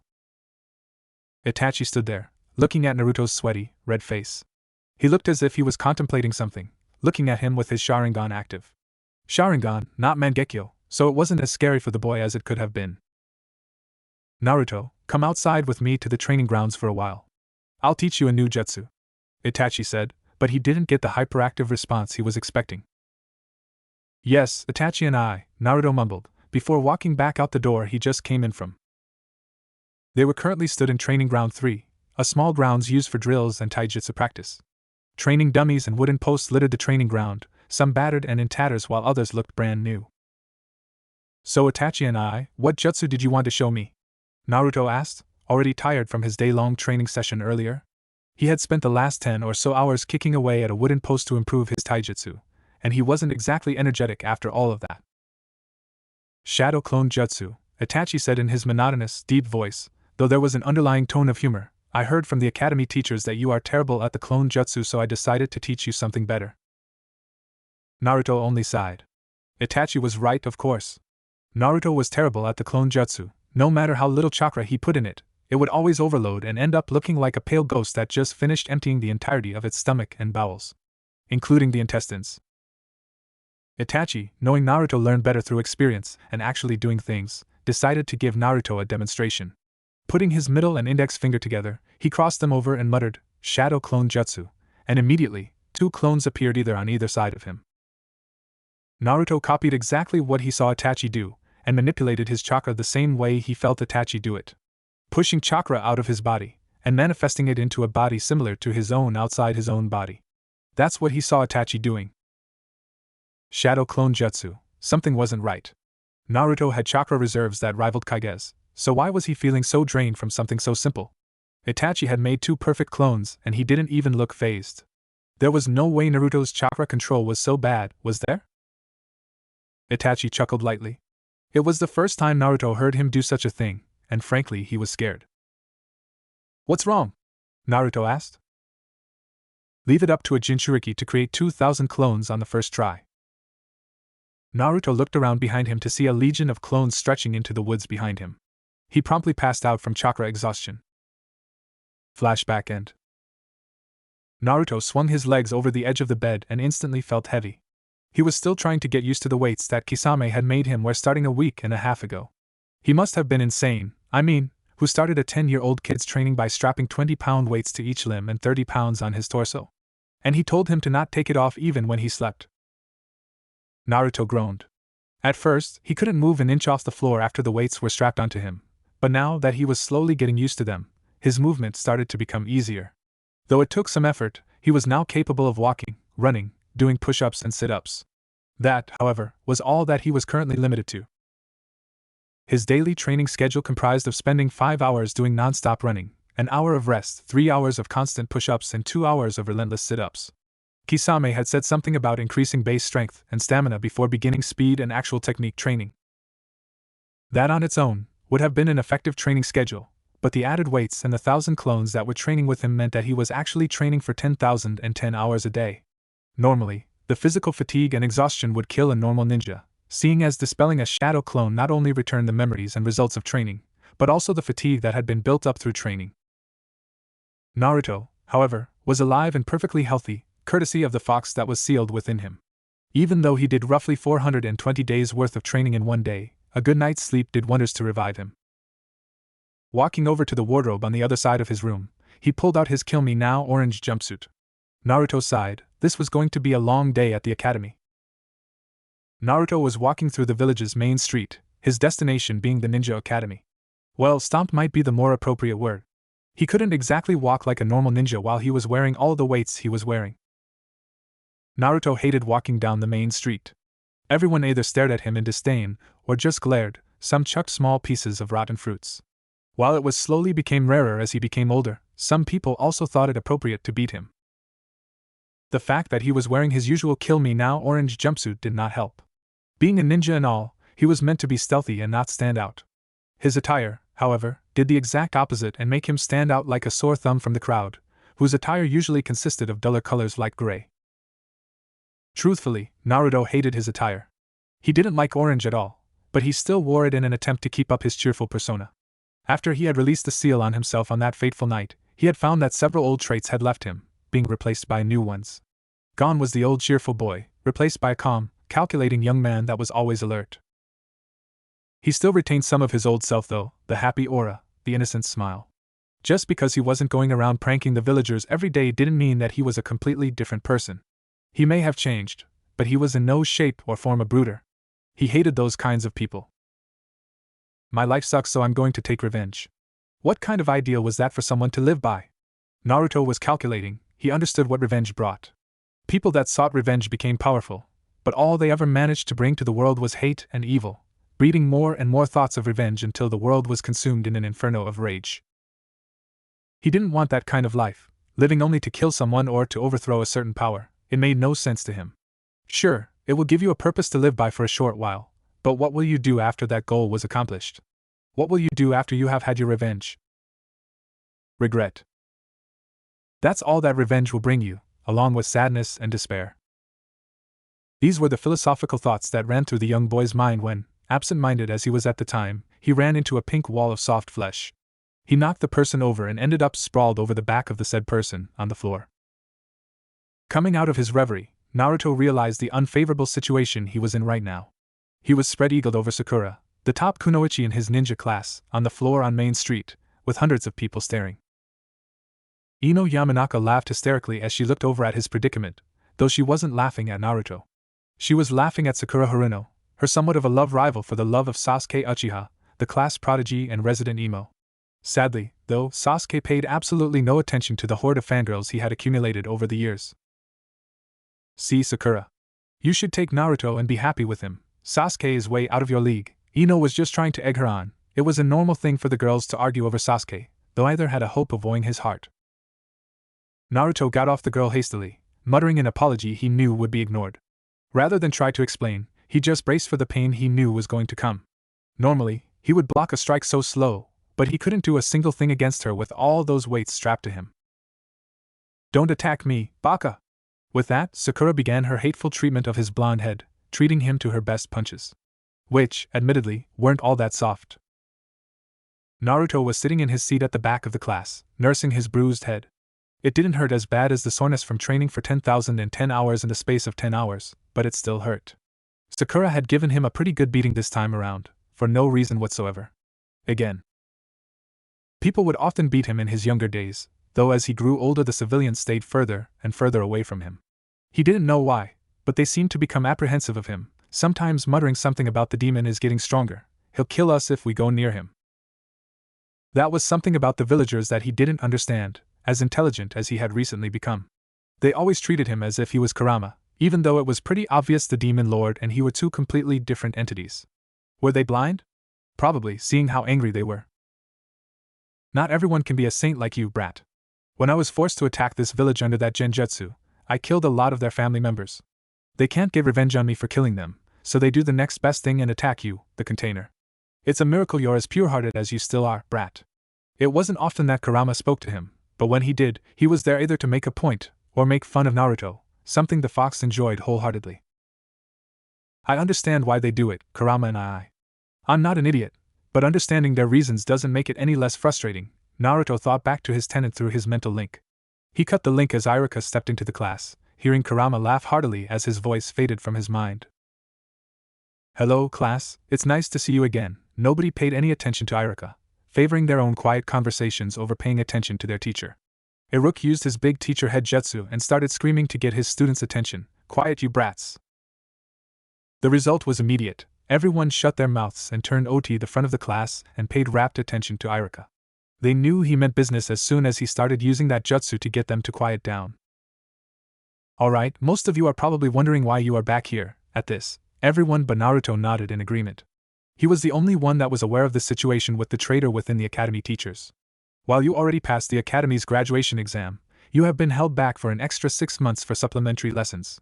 Due to some corruption and foul play among the teachers, the amount you students learned is under scrutiny from the Hokage and the Ninja Council.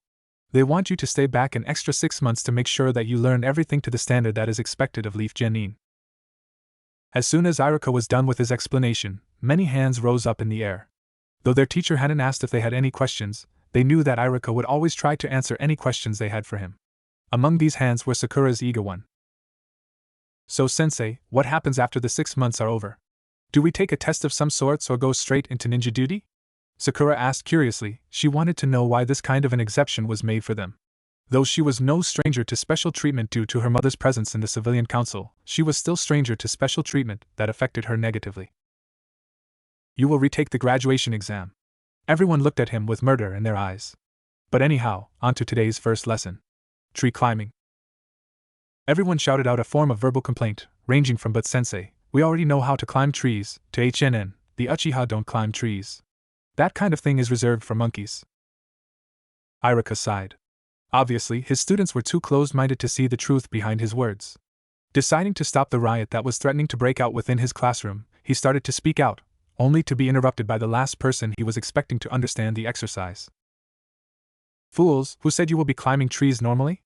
Tree climbing is an exercise used to increase your chakra control. Everyone looked at him like he had grown a second, third, and fourth head. Sighing, Naruto continued, you focus your chakra to your feet so you stick to the tree trunk. You climb the tree with your feet and chakra only. And this helps us improve our chakra control by. Kiba was the one that spoke up, and he wasn't the most polite person in the class. At least, that's what was suggested through the tone of his voice. The feet are where it is hardest to focus your chakra. By learning to stream a steady amount of chakra to your feet to climb the tree, you inevitably increase your ability to mold and control your chakra. Iruka finished off his student's explanation. Thanks for bailing me out there, Naruto. No problem. Naruto only grinned at his teacher, as he often did with Iruka around. He was his favorite teacher for a reason, and that reason was that Iruka happened to be one of those very few blessed people that weren't idiotic enough to hate him for something that was totally out of his control. Alright class, I want you to go outside in an orderly fashion and find a tall tree to climb. Everyone did as instructed by their teacher, and filed out in an orderly fashion, starting from the front of the class. Naruto, obviously, ended up right at the back and near his lazy friend Shikamaru. An hour had barely passed since Naruto and his class had headed outside to train on their chakra control, and it wasn't going well for most of them. Some people with larger chakra reserves were still running full pelt at their designated trees, while others lay at the foot of their tree, completely exhausted. A few were passed out cold. They had come out to the playground expecting an easy climb up a tree. What they had found was an utter impossibility that a few of them could even come close to getting right. Within a few attempts, most of them had found out just how hard it was to climb a tree without the use of their arms. Instructions were to run all out at the trees, then attach themselves using chakra while they ran up the tree. While most had blindly followed this instruction, they were unaware of the consequences their actions brought with them. A few feet up the tree, most of them had either slipped off the tree due to using too small an amount of chakra to hold them there, or because, like Sasuke, they had used too much chakra and that pushed them off the tree trunk. Thinking quickly, Sasuke was the only one that managed to mark how far up he had gotten with a kunai. Falling back down the tree, he landed heavily, though still on his feet. Others weren't as lucky, and landed either on their back, and the really unlucky ones landed painfully on their heads. All was not lost for the class though. A few of their classmates had managed to climb up quite far up the tree. They had managed to mark how far up they had gotten with their kunai and land on their feet every time they fell off. This group was very small, however, and consisted only of the top kunoichi in the class, Sakura Harino, the lazy genius, Shikamaru Nara, and surprisingly Hinata Hyuga and Naruto. Most people expected Sakura to do well in this. She had a small chakra reserve and that gave her superb control over her chakra, for an academy student that is. Shikamaru was also expected to do well, though he slept during most of their lessons and watched the clouds while he was meant to train. The brunette had brains far better than anyone in the class and was pretty good at the less physical aspects of academy life. The last two of the group were unexpected to say the least. Hinata was shy. Though she was the heiress of the current strongest clan in the village, she was widely known as someone that was weak and subpar in her abilities. Seeing her climb the tree with relative ease was something of a shocker to her classmates. Naruto. If people were surprised to see Hinata climbing the tree, they were utterly flabbergasted at what was happening with Naruto. He was the dobe of the academy, the dead last, the one that came out at the bottom of every test. So, imagine their surprise when he walked up the tree, going higher than everyone else in the class. When landing, thud that most people landed on the floor with, Naruto landed with somewhat of a loud booming sound courtesy of the weights he was currently wearing, which surprised most people. This carried on for the rest of the day, with everyone slowly improving how far up the tree they could climb and getting closer and closer to chakra exhaustion. Naruto had gone straight to training ground 3 after his classes at the academy was finished. Truly, they had stepped up their training in the academy, but it was still nowhere near enough to tire out the Jinchuriki. Naruto was planning on doing his usual training with his clones, when he saw Kisame standing there with his arms folded over his chest. Naruto, come over here. Naruto obeyed his teacher, for that's what Kisame was to him now, and walked up to him. From today onwards, we start your taijutsu lessons. Kenjutsu will come after you have mastered the basics of my taijutsu course. Right, make 2,500 clones, Naruto stared at him. Make 2,500 clones, Naruto. But wouldn't that many clones training at once kill me? Naruto asked, scared for his life for the first time. He came close to death quite a few times in his life, but never before was he actually scared of it. Don't worry. We are cutting your training time by half, to 5 hours per day, since you have to go to the academy now. That means the increase in clones only adds an extra 2,500 hours of training per day. The color slowly returned to Naruto's face. Crossing his fingers in the familial seal, he muttered, Shadow Clone Jutsu, and immediately, the entire area was filled with Naruto lookalikes, though there was a small clearing between the real Naruto and Kisame. Alright, your first combination. It's basic, but in a fight, it does the job.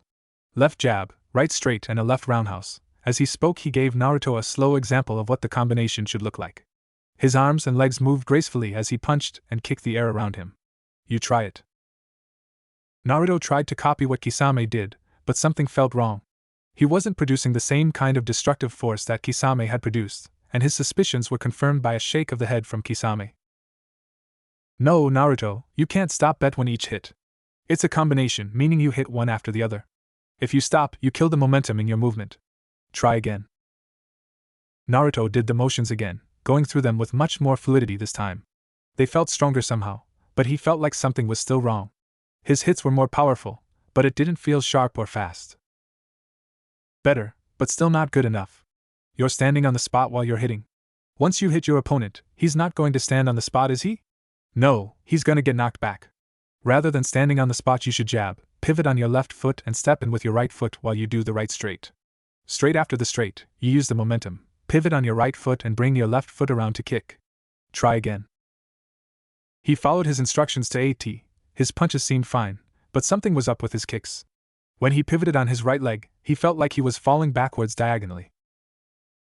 Almost there. Straighten out your right leg when you pivot. Don't lean back when you're kicking, keep your back straight and raise your hips. Rather than going for their head, go for their ribs. Naruto nodded and did the motions for a fourth time, getting it right at last. Good. Practice for 5 hours with the clones, then head back home. While speaking, he slowly faded out in a white, misty glow. I could do without the theatrics. Naruto screamed after him as he shunshined away from the clearing. Ordering his legion of clones to get in lines, he started his daily practice, no longer feeling the effects of his weights. It had been 6 months since the start of the supplementary academy classes had begun for the 10-year-olds. Naruto had been progressing quite well. His chakra reserves resembled that of two Kage combined, thanks to the combined efforts of both the Kyuubi and his Uzumaki heritage. His genjutsu and ninjutsu were quite strong for someone still in the academy, especially his defensive ninjutsu. His kenjutsu was still subpar since Kisame hadn't gotten around to training him, and his taijutsu was the best in the village. Yep, Naruto Uzumaki had officially surpassed Mado Gai and the Hokage at taijutsu. He was constantly training under Kisame with a very large number of clones at his disposal, so right now, Naruto had a total training time of 260 years, give or take a few months. That was just the pure amount of training time though. It didn't factor in time to sleep, so truthfully, it would equal to something around 500 years of hardcore taijutsu training under Gai. Not only had he trained with his clones so much that his technique had become near flawless, he was also training with over 300 pounds worth of weights on, though that was still unknown to him. He was under the impression he was still wearing 110 pounds, not knowing that Itachi had added small amounts of weight to his existing weights every night while he slept. It was small enough that he didn't notice the change, but large enough that once it was accumulated over a long time, it would make him very, very fast. While walking down the road, he noticed a newcomer walking down the main street. He looked about to be about Naruto's age, but he was really tall, easily 5'9", so Naruto couldn't be sure. He wore what looked to be remnants of a simple black kimono, though it could hardly be called anything but remnants since it was so tattered, and had a katana strapped to his right hip, though from the length of the blade, it looked more like a nodachi.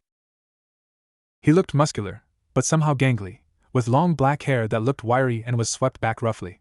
He had a pouch for ninja tools on his right thigh, so Naruto could guess he was right-handed. From the angle he was standing at, the boy looked underfed and malnourished. Naruto decided to ignore the boy for now, but from the corner of his eye, he could see the villagers giving him the very same glare they reserved solely for him. That got Naruto's attention, and he decided to ask the boy why something like that would happen if he ever met him again. Usually, Naruto would sit near the back of the room so he could pretend to be asleep, while he actually paid rapt attention to what happened in class.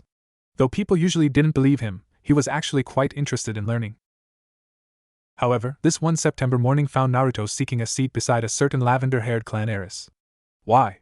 Because he had noticed her stalking him for the past 4 months, though he was sure it was happening for much, much longer, and frankly he wanted answers as to why she was stalking him. Did she like him, or was she just plain creepy? As he sat down on the only seat next to the Hyuga girl, she was sitting on the outer edge of the bench designed for 3 people, so Naruto was sitting in the middle seat. He saw her start, and heard her let out a small eep. Though it was so quiet, he might as well have imagined it. He didn't know why, but she seemed to be cowering even more into herself than usual. Deciding to go right into the questioning, seeing as nobody but the stoic Shino was in class yet, he turned to her, intent on finding out answers, but lost himself in her pupilless eyes. Was she always so beautiful, or were his eyes playing tricks on him? Breaking out of his stupor with a sudden shake of the head, he thought it best to get the questioning over and done with before he got a bigger audience for his interrogation. "Hinata-san, why have you been stalking me for the past 4 months?" Naruto asked tentatively, not sure as to how the shy girl would react to being directly confronted. It's not been only 4 months," Hinata stuttered quietly, but due to his enhanced senses from being a Jinchuriki, he heard every word perfectly. "Okay, how long have you been stalking me for? And please don't stutter." "You have nothing to fear," Naruto reassured, hoping that kindness mellowed the girl out enough to get him some honest answers. "It has been 4 years since we started in the academy," Hinata replied, forcing away her stutter and willing her blush away, though her voice still stayed quiet. She could never get over her shyness, something her father had ensured by his mistreatment of her. "Okay, so you have been stalking me for the past 4 years. Why? What do you see in me that drives you to stalk one such as myself?" Naruto asked, somewhat afraid of the answer he was going to get. It took a while to explain everything, but she told Naruto of her treatment at the hands of her father, and the main branch of her family, how Naruto embodied the determination she sought, how he was her ray of hope, and how she liked him. "Thanks, Hinata, you're the first girl that said something like that to me." Naruto hugged her lightly, not noticing the dark crimson blush that crept slowly up her face. Shino's bugs buzzed lightly, and he smiled lightly under the oversized collar of his trench coat, while Hinata promptly fainted. Iruka came into the class an hour or so later to find it a rowdy bunch of newly passed students chattering loudly amongst themselves. Weird, they're usually chatty, but they aren't that loud. Must be their excitement over finally being able to graduate. Well, they earned it. Most of them passed the graduation exam twice. Iruka thought proudly, reminiscing about how hard his students had trained over the past 6 months. Flashback. Hey, I might have decided to time skip, but I ain't just gonna hand em powerful techniques without explaining them somehow. The class Iruka Yumino had been in charge of was excited. They had been taking his supplementary classes for just about 2 months now, so they were excited about this cool move Irika was going to show his class. Honestly, it had been hard work, but they had made much more progress during these 2 months of catch-up classes than they had ever done in the academy. Irika walked into the class to find a bunch of 10-year-olds looking at him expectantly, rather than chatting amongst themselves like they usually would. He chuckled. His trick of telling them he would be teaching them something interesting got their attention really fast. "Alright class, today I am teaching you nature manipulation." Combined shouts of "cool" came from his class, as he almost held his ears in pain. Years of duty as a ninja made his hearing quite sensitive. Irika walked over to each of his students and handed out what looked like small bits of paper. After he had handed everyone a medium-sized square, he went back to his desk and went into full lecture mode. "Before I teach you anything about nature manipulation, I am going to give you a lesson on them so you know what you are getting into." At this, everyone except Sasuke and Naruto groaned out loud. Even the stoic Shino managed a small sound of displeasure. "Of course I am. You didn't think you would get away without a lecture from me, did you?" "No, sensei," the class chorused simultaneously. Irika giggled softly like a schoolgirl and went into his explanation. There are 5 basic forms of elemental chakra. I say basic because it is possible to combine them later on through extreme control or bloodline limits, but that is far beyond the capability of academy students. Anyhow, people have a genetic affinity to a certain element, which is the easiest for them to master. Due to the high amount of chakra that is needed to use elements, very few ninja are capable of using more than 2 elements. The elements are balanced in a circle. Each element is stronger against one, but weaker against another. This is the natural order of the elements. When 2 jutsu of the same element collide, the one with more chakra in it will win. However, if there is a perfectly equal amount of chakra in the 2 jutsu, then they will just cancel each other out. This is known as the rule of counterbalance. Normally, when Irika gave them lectures, half of the class fell asleep. This time around, he could see everyone paying close attention, even Naruto and Shikamaru. "So what does the paper have anything to do with this?" Leave it to the class genius Shikamaru to ask the million-pound question. Irika chuckled. "These papers are specially made from chakra trees. These chakra papers react to the slightest amount of chakra.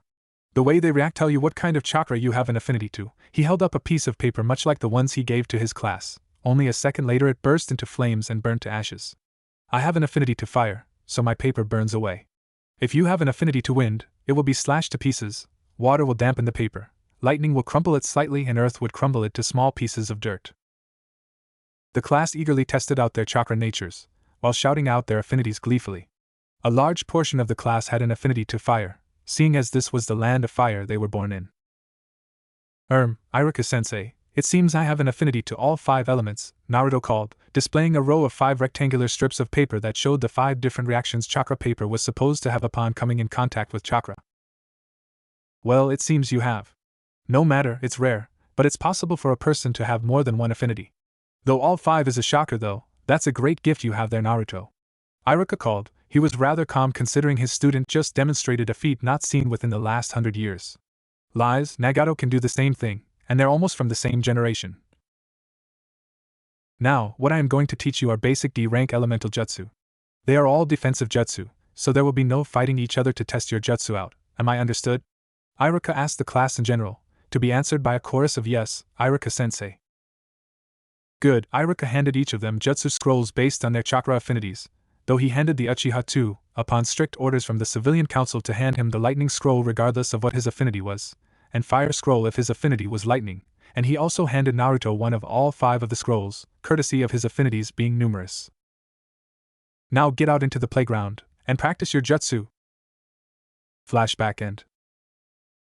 Irika smiled, remembering how Naruto had been the first to not only master one of the jutsu, but all 5 of them before one of his classmates finished mastering one of them. Over the 4 months that he had spent practicing the techniques, he had also found a nifty trick that increased the strength of the jutsu. Snapping out of his reverie, he decided to humor his students, and use the big teacher head jutsu for the last time on his class. "Shut up, you brats!" Irika yelled, feigning anger despite being pleased with his class. "You all passed your graduation exams and are now genin. I will announce the teams and your new Jounin sensei. They should be here to pick you up after lunch." Irika proceeded to announce the names of all the fodder teams, meaning teams 1 to 6. Team 7, Sasuke Uchiha, Sakura Haruno. Irika was cut off by a huge shout of glee and another of outrage. "Yay! No cookies for guessing correctly who these two individuals were. And Zaraki Kenpachi. Your sensei is Kakashi Hatake. Irika finished, as if he hadn't just been rudely interrupted. At his announcement, many looked confused. Who was this Zaraki kid? He certainly wasn't part of their class. Catching their looks of befuddlement, Irika decided to enlighten them.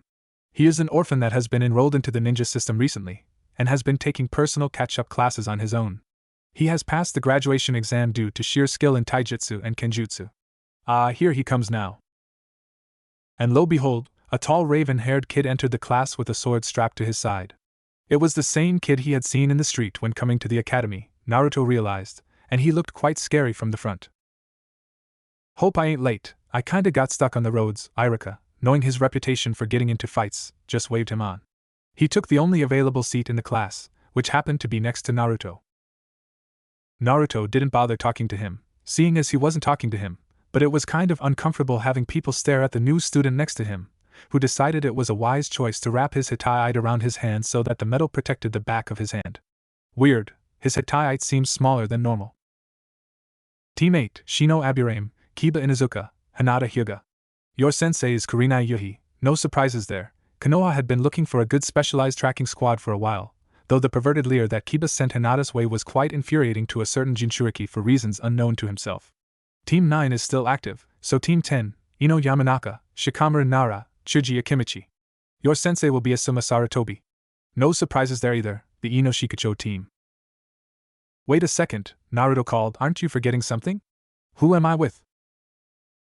Naruto, due to you being the dead last, you have been assigned a personal sensei. You are alone on a team with Kisame Hashigaki. Naruto scowled, why was he the only one with a one-man team? Well, at least he had Kisame to bail him out if need be. What a drag, Naruto drawled, making his best friend Shikamaru smirk. He was starting to rub off on the young blonde. It was 3 hours later than the appointed time for their Jounin sensei to come pick them up. All of the other squads were gone, other than Naruto. Who was this Kakashi, and why was he so late? And what the hell was that annoying tapping sound that kept grating on his nerves? Baka, will you stop? Sakura exclaimed, smashing Naruto over the head with a fist. Naruto immediately halted the pencil he didn't notice he had been tapping and muttered a small apology. Why let her bash you around? A deep, gravelly voice asked. Looking around, Naruto saw that the newcomer had spoken for the first time in the long day. You are obviously stronger than her, so why are you letting her do something like that? Zaraki, right? Naruto asked, not bothering with the customary honorifics. Zaraki only nodded slightly. Don't worry about it, I'm the dead last of the academy, so even though I want to, I can't actually do anything about her beating me up. What the hell? He's obviously lying through his teeth. No way in heaven or hell is he weak enough to get beaten around by a fangirl. Before Zaraki could make his feelings known, though, he was interrupted by a door opening and 2 men walking through the door. Kisame! You're late! Naruto roared at his sensei. Oh, I got Naruto. They told me I had to train the dead last, but the idiots obviously just handed me the cream of the crop. Kisame mused out loud, not bothering to reply to his students' accusations. Sorry guys, Kisame and I got talking so we kinda lost track of time, Kakashi interrupted the rabid fangirl, who was obviously about to make some remark about Sasuke being the best and Naruto being the worst. Meet me on the roof. And with that, Kakashi was gone in a swirl of leaves. Seeing as you're not in an actual team, you get to skip the team test. You can start taking missions from tomorrow. I'll give you a note so you can take as many missions as you want without me being there. What annoyed Naruto wasn't the fact that his sensei left right after he said this, but all the while he was saying this, he was slowly vanishing in wisps of mist. Damn it! Stop doing that weird version of the shunshin! Naruto roared, apparently at thin air, though he got a creepy chuckle as a reply. Naruto was in the mission center, with a scroll in his hand that was given to him by Kisame. He remembered what Kisame had told him the night before and scowled for a second. I have taught you all the taijutsu I can. Technically, since I'm your official sensei now, I'm not allowed to teach you kenjutsu until you are a chunin. So, since you're a ninja now, go do some D-rank missions, make some cash and enjoy life a bit more. True, he hadn't had much money to enjoy his life with. He was given an allowance by the Hokage to live on, but it was just about enough to pay for his housing and buy food to live off of. Of course, Itachi and Kisame paying for their food and shouldering a portion of the household expenses helped, but it still wasn't enough to truly enjoy life. It was only enough for him to get some better food. So now here he was, in the mission center, determined to make some money. He looked absently to the chart that hung behind the Chunin on duty, showing how much money was paid for standard missions. SS rank pound 500, 000, S rank pound 100, 000, A rank 25,000 billion pound rank pound 1, 000, C rank pound 250, D rank 10 pounds. Needless to say, Naruto was surprised by the sudden increase in pay rise from B ranks and higher, but he knew that new genin weren't allowed anywhere near them. He might have been strong enough to do one, but the village didn't know that. Walking over to the Chunin, he started asking questions about the mission procedures. Tezuka was more than happy to explain to Naruto, seeing as he was a fellow ninja and he held nothing against the boy. Basically, you take a mission, complete it, and get the mission scroll signed. If the client has any extra comments to make, they can write it into the scroll. If they want to give the genin a bonus, they can just give the money to your team directly. The money for the actual pay is paid directly into the ninja's account in the ninja bank. Though that makes me ask, where is your sensei or your team? Tezuka asked, curiously. As a reply, Naruto just gave him the signed scroll with a small note inside. I, Kisame Hashigaki, give permission for my genin team, comprised of Naruto Uzumaki, to do missions on his own without my supervision. I also allow him to take as many missions as he wants at a time. I see, Tezuka mused. Alright, Tezuka-san, can I get 200 D rank missions with standard pay? Naruto asked with a steely glint in his eye. Tezuka had a hell of a lot of paperwork to do to sign out all those missions. Right. I will be seeing you in a few months. Naruto took the large stack of scrolls outside, but not before leaving a parting comment. I'll see you at the end of the day. Outside, Naruto summoned up 1,000 clones and arranged them in teams of 10. Giving out 2 scrolls to each team leader, he started giving out. Alright, I want you to go around and finish off one mission at a time. Once you have finished the mission, get the scroll signed and dispel all clones other than the leader. The leader will then come in and give the scrolls to the clone I leave here, and then dispel. The clone I leave here will give in the scrolls once all scrolls have been collected, then dispel. Naruto made another clone stand outside the mission center. Go! All of his teams headed out. Naruto headed to Ichiraku's. It had been a while since he visited. Hinata just got back from meeting with her Jounin sensei for the first time. Well, it wasn't the first time she met Kurenai, but it certainly was the first time she met her as her Jounin sensei. She liked her team. Shino was quiet yet supportive and Kiba was excitable but loyal. She had a feeling they would make great trackers. Walking through the wooden hallways, she made her way towards her father's office. She knew her father wouldn't care, but she was supposed to report to him about her daily activities and the fact that she was safely back in the compounds when she got back. She didn't like it, but her father was the clan head. She came upon the traditional sliding doors that gave entry to her father's office and knocked quietly, waiting for a response. At the call of enter, she went into the office and immediately sat into Saiza. She may have been the heiress, but even she was meant to show respect to the clan head. It's good to see you, Hinata, Hayashi said quietly, not looking up from his paperwork. Hinata froze. Good to see me? Something isn't right, he has never said anything like that to me. That was mean, but I'm not telling you what happened to Hinata yet, tongue sticking out. It had been a month since he started doing the D-rank missions, and he had kept up a constant stream of them. He was earning a lot of money, but that didn't keep him from being bored. He hadn't thought about boredom when he was training, all he ever got to think of then was the exhaustion. With a sigh, he walked into the mission center to pick up his set of 200 D-rank missions for the day, but stopped in his tracks after seeing who was there. The Hokage was the one giving the missions out today, and Team 7 were seemingly having an argument with him. These chores are boring, old man. Give us something a bit more fun to do, Zaraki complained. Naruto watched from afar, a smirk on his face. Seems like Zaraki had become a bit more open with his emotions since he had become a genin. So you want something more fun to do, Zaraki-kun? The aged Hokage asked, watching the reactions of the other team members. Sasuke looked like he approved, though it was hard to see through all that brooding. Sakura seemed to want to hit Zaraki, though she thought better of it, and Kakashi looked like he wanted to fall through the floor and disappear. So, Kakashi, think your team is ready? Yes, sir. They should be fine with a low to mid-C rank mission. Their teamwork isn't stellar, but their individual prowess may shine through. By that, he meant Zaraki could save their asses if Kakashi was busy. The Hokage motioned to a Chunin, who was sitting next to him, and told him something Naruto couldn't hear. The Chunin went outside and in came an aged man that looked drunk out of his wits. I'm Tazuna, a bridge builder. I thought I was getting real ninja for protection, not some pipsqueak brats. The drunk man, now identified as Tazuna, slurred. For someone that was so drunk, his speech was oddly coherent. Yo, old man, you mind if I tag along with Team 7 for this one? Naruto asked, silently telling Sarutobi that he thought something was wrong with this mission. Why would we need the dope to come with us? We are more than capable of protecting a man from bandits and robbers. Sasuke finally makes his presence known. Yeah. Sasuke-kun can do anything. And in comes his loyal Banshee. Geez, do they not see that something isn't right here? Why would a bridge builder need real ninja for protection from bandits? Why not? More the merrier. Seems like Zaraki was the only one in their team with half a brain. Alright Naruto, go ahead and pack for 3 weeks, Sarutobi called, handing Kakashi a scroll for a C-ranked mission.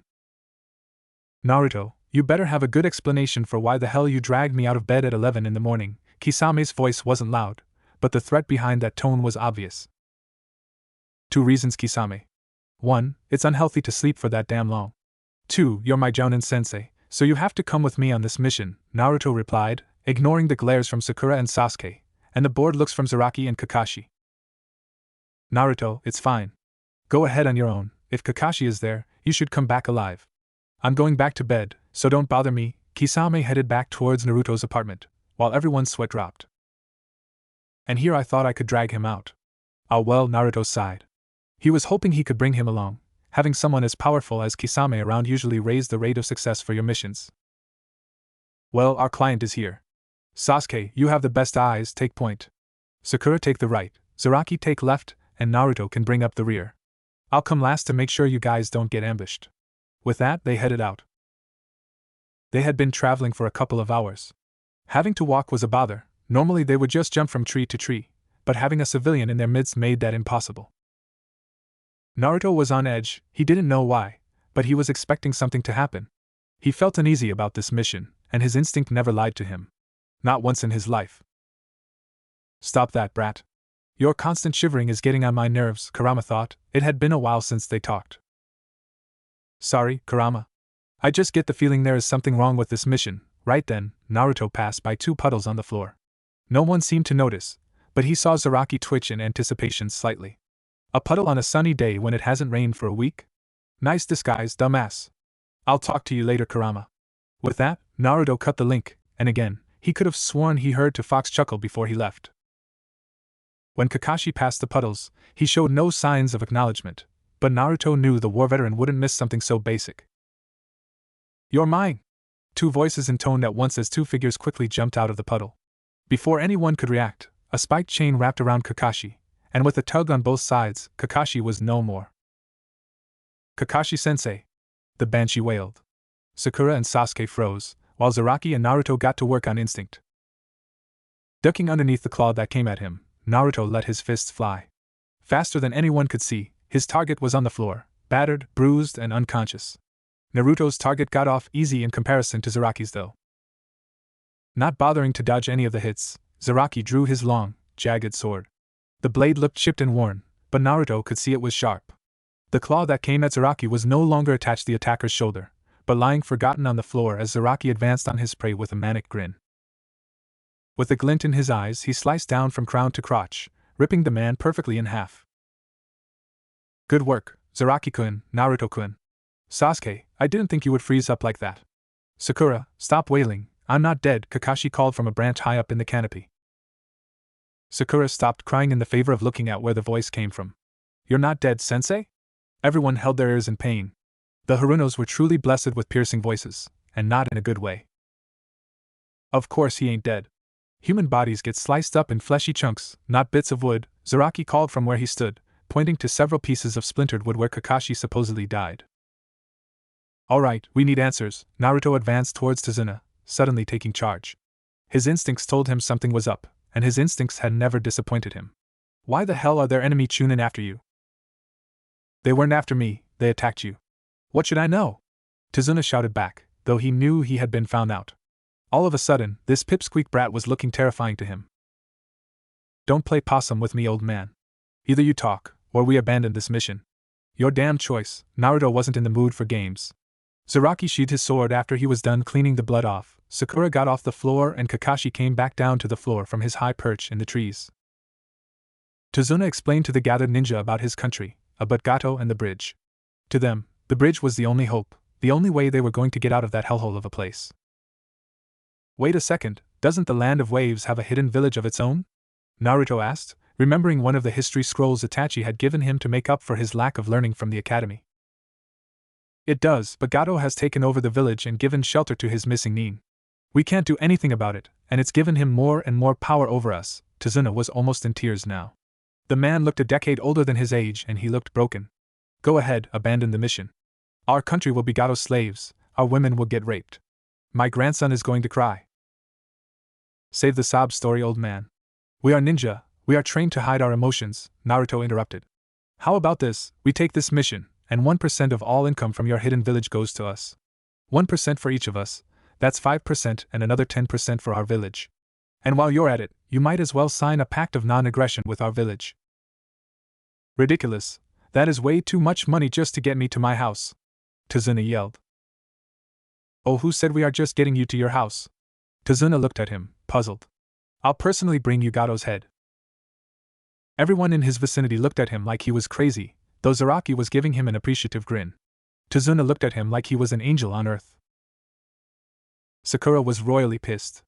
That wasn't all that abnormal, nor was the fact that she was pissed off at Naruto, but the fact that she was pissed off enough to try killing Naruto wasn't something that happened often. Sure, she hated the guy irrevocably, but she seldom wanted to kill the boy. On the inside, Naruto was on high alert, while on the outside Naruto was acting goofy and idiotic to try and fool their assailant. He knew someone was close by, so he concentrated on finding their accurate whereabouts and trying to nail them. Over there! With a battle cry, Naruto threw a kunai. Fortunately, the kunai found its mark and hit something. Unfortunately, that something happened to be a white rabbit that was now nailed to the trunk of a tree by its coat. That was why Sakura was pissed at Naruto. Naruto! Look what you did, you almost killed the rabbit by trying to act cool. Naruto only kept on acting goofy and let Sakura berate him, while roughly embracing the now traumatized rabbit. On the inside, though, Naruto was guarded. A snow rabbit. Their fur is only white in the winter, so why is it white now? Unless it's domesticated replacement jutsu. Everybody duck! Naruto and Kakashi screamed simultaneously, as a large zanbato flew over their heads and embedded itself into the trunk of a rather large tree. Zaraki and Sasuke had floored themselves immediately, as did Naruto, but he also had to pull Tazuna and a confused Sakura to the ground. A creepy-looking man with bandages over his face and a hidden mist headband shunshined onto the hilt of the sword and stood there. Well, well, well. If it isn't Copy Ninja Kakashi, the creepy man intoned in a deep, grating voice. His voice somehow sounded scary. Zabuza Momochi, demon of hidden mist. This is going to be a tough fight, Kakashi said, straightening his hataide over his forehead, revealing his red left eye. He was going to go all out for this fight. You guys, Manji formation and don't interfere. This guy is way out of your league. What an honor, I get to see the Sharingan firsthand from a man that copied over 1,000 jutsu. Zabuza got a manic grin on his face. No, not manic, that grin was plain demonic. This should be fun. Naruto, Sasuke, Sakura and Zaraki got into the Manji formation around Tazuna, each ninja protecting a side of the target and looking dead ahead. How does Kakashi have a Sharingan? Is he an Uchiha, or did he steal our bloodline? A certain Uchiha was fuming in his thoughts. Zabuza pulled his sword out of the tree, flipped twice in the air and landed on the floor. Kakashi pulled out a kunai and held it in a reverse grip. As both Jounin got ready to fight, the air started to get thicker and thicker with the intent to kill. Zaraki was used to it by now. He had gotten blasted around by Ki for so long that he wasn't affected anymore. Naruto, well, he was the Kyuubi's Jinchuriki, so this felt like a walk in the park for him. Sakura and Sasuke, they weren't as immune as the first two. Sakura was having trouble breathing and was unable to move at all, while Sasuke was having suicidal thoughts. Not that it was an irregularity. So these are Jounin, elite ninja of their villages. This is insane, the bloodthirst in the air. It's suffocating. I can't stand this, I can't bear it anymore. I would rather take my life by my own hands. To follow through with his thoughts, Sasuke pulled out a kunai shakily. He prepared to stab down into his own stomach. Calm down, Sasuke. You are my comrades, there is no way I'll let him hurt you, any of you. Kakashi looked backwards from his position, giving them all a small eye smile. Reassured by his sensei's words, Sasuke calmed down enough to put away the kunai and get into a defensive stance. You should keep your eyes on your opponent. Quick as lightning, Zabuza was on him, his zanbato ready to strike. Kakashi was taken by surprise, and before he could react, the Zanbato sliced through him with practiced ease. Rather than a spurt of blood, though, Zabuza got a face full of water. Water clone jutsu. You should learn to take your own advice. Kakashi appeared behind Zabuza and held a kunai to his throat. It's over. The only response Kakashi got was Zabuza melting away into water. Slowly but surely, the surrounding atmosphere started to become clouded as mist shrouded them in a hazy glow. The mist was thick, almost too thick to be natural. Hidden mist jutsu, Zabuza announced gleefully from somewhere in the area. His voice echoed eerily, as if it was coming from all around them rather than from just one particular place. Be on your guard. Zabuza is a master of the silent killing technique. You won't know what happened until you're dead, Kakashi warned, once again holding his kunai in a reverse grip in an attempt to cut down on his reaction time, and look cool in the process. The 4 genin immediately stiffened, even Naruto and Zaraki. 8 choices: larynx, spine, lungs, liver, jugular, subclavian artery, kidneys, heart. Zabuza's voice rang out from around them, taking sickly pleasure in seeing his targets squirm. Now, which one should I go for? With one hand and half a tiger seal and his Zanbato held behind his back, Zabuza landed lightly within the group protecting Tazuna, intending to take him out quickly. That was not to be. As soon as he landed, he found a kunai embedded into his ribs, water seeping from the wound. Kakashi had seen the other Jounin land inside the genin's defenses and moved as fast as he could to intercept him before he could kill Tazuna or one of the kids. The force of their mentor moving past them so fast made the genin stumble forward slightly. He drove the kunai as far as it would go into Zabuza's ribs, only to find out it was a water clone. "I'm not that easy to catch, Kakashi," Zabuza shouted as he fell towards the Cyclopean Jounin, swinging his massive sword downwards in an attempt to cleave his opponent in half, lengthwise. Apparently caught by surprise, Kakashi allowed himself to get cleaved in half, only to explode in a shower of water. Again. Seeing Kakashi get split in half, Sakura let out a little scream. Cutting clean through Kakashi, Zabuza's sword embedded itself into the ground. Kakashi took this opportunity to jump out and attack the so-called demon. As soon as he got close enough to attack, though, Zabuza pushed off from his sword's hilt and kicked him across the ribs, making him fly into the heavy water of the sea. This water, it's not normal, it's dense shit, Kakashi thought. I got you now. Zabuza was running through seals as fast as he could, which, admittedly, was very fast. Water prison jutsu. The water rose up around Kakashi, forming a spherical prison around him, keeping him captive, while Zabuza's arm was inside the prison as well, keeping the water there. Forget it, Kakashi, you can't escape my water prison. Zabuza got that same demonic grin on his face again. Now watch as I destroy these brats of yours. He made a water clone. It had a tenth of Zabuza's strength, but was strong enough to take on some wannabe brats that wanted to play ninja. You brats wear headbands and walk around, thinking it makes you a ninja. When you have brushed with death so many times that it doesn't faze you, then you may be called a ninja. When you have become so deadly that your profile is entered into my bingo book, then you may have earned the title Ninja. The clone berated, walking towards the genin slowly, while the mist thickened around him, hiding him from view. But to call upstarts like you ninja, it's an insult and a joke. Sasuke and Naruto, caught by surprise, were kicked through the air in quick succession. Their progress through the air was halted by having their backs meet with the trunks of a couple of large trees. They were winded, but the water clone wasn't strong enough to hurt them while using so little strength. They got up and walked back towards their comrades, to see Zabuza about to slice Zaraki in half. Zabuza thought he had finished the first 2 off, so he went for the third one, the one that looked to be the most dangerous. Admittedly, he probably wouldn't be the only one to assume that, seeing his ragged and battle-worn look. Zaraki saw the blade coming at his shoulder in a downward arc, and despite being more than fast enough to intercept it, he made no efforts to stop the blade. Sakura gasped, expecting the sword to cleave her teammate in half. The mist cleared a little, revealing a grinning Zaraki with a Zanbato seemingly resting on his shoulder. You'll need to better than that to cut through my hero, Zaraki said, drawing his own Nodachi and slicing through the surprised water clone with ease. Well. Seems like the hidden leaf brats aren't all useless. To conserve chakra, Zabuza released his hidden mist jutsu and created a few water clones. Tell me, brat, how did you stop my Kubikura Bocho? Ha! It's simple, just focus chakra to where the blade's gonna hit you, and you can stop it from slicing you to ribbons, Zaraki complied, earning him dubious looks from Sakura and Sasuke. Why would the idiot give away secrets to his technique? Naruto sighed loudly, catching everyone's attention. What are you sighing about, Dobe? Sasuke asked, looking at him like he was insane. which he did most of the time with anyone that did anything out of the norm. Nothing, I just didn't want to take these off so quickly. When Sakura and Sasuke looked at him curiously, Naruto started to take his jacket off. I wanted to keep these a secret at least until the upcoming Chunin exams. While all this was taking place, Zabuza stood there quietly, wondering what the blonde kid looked so calm about. After all, most genin weren't calm in front of certain death, so why was this kid so different? Naruto, why are you stripping? Put your clothes back on, Sakura wailed, which was quite damaging to the hearing of surrounding lifeforms, especially Kakashi, since he was submerged in water. Calm down, I can't take off the weights on my torso with my clothes on, can I? Off came the jacket, revealing large iron bars within a sash with pockets for the weights to go into. The sash covered most of his torso, along with two others that covered the entirety of his forearms. All in all, he looked to be wearing body armor consisting of weights. No wonder Naruto wore such a loose jacket and no shirt. How much you wearing? Surprisingly, it was Zaraki that asked the question. He wasn't one to usually start conversations, especially in a fight. The genin on his team had gotten to know quite well that their teammate lived for the thrill of the battle. Around 100 pounds last I checked.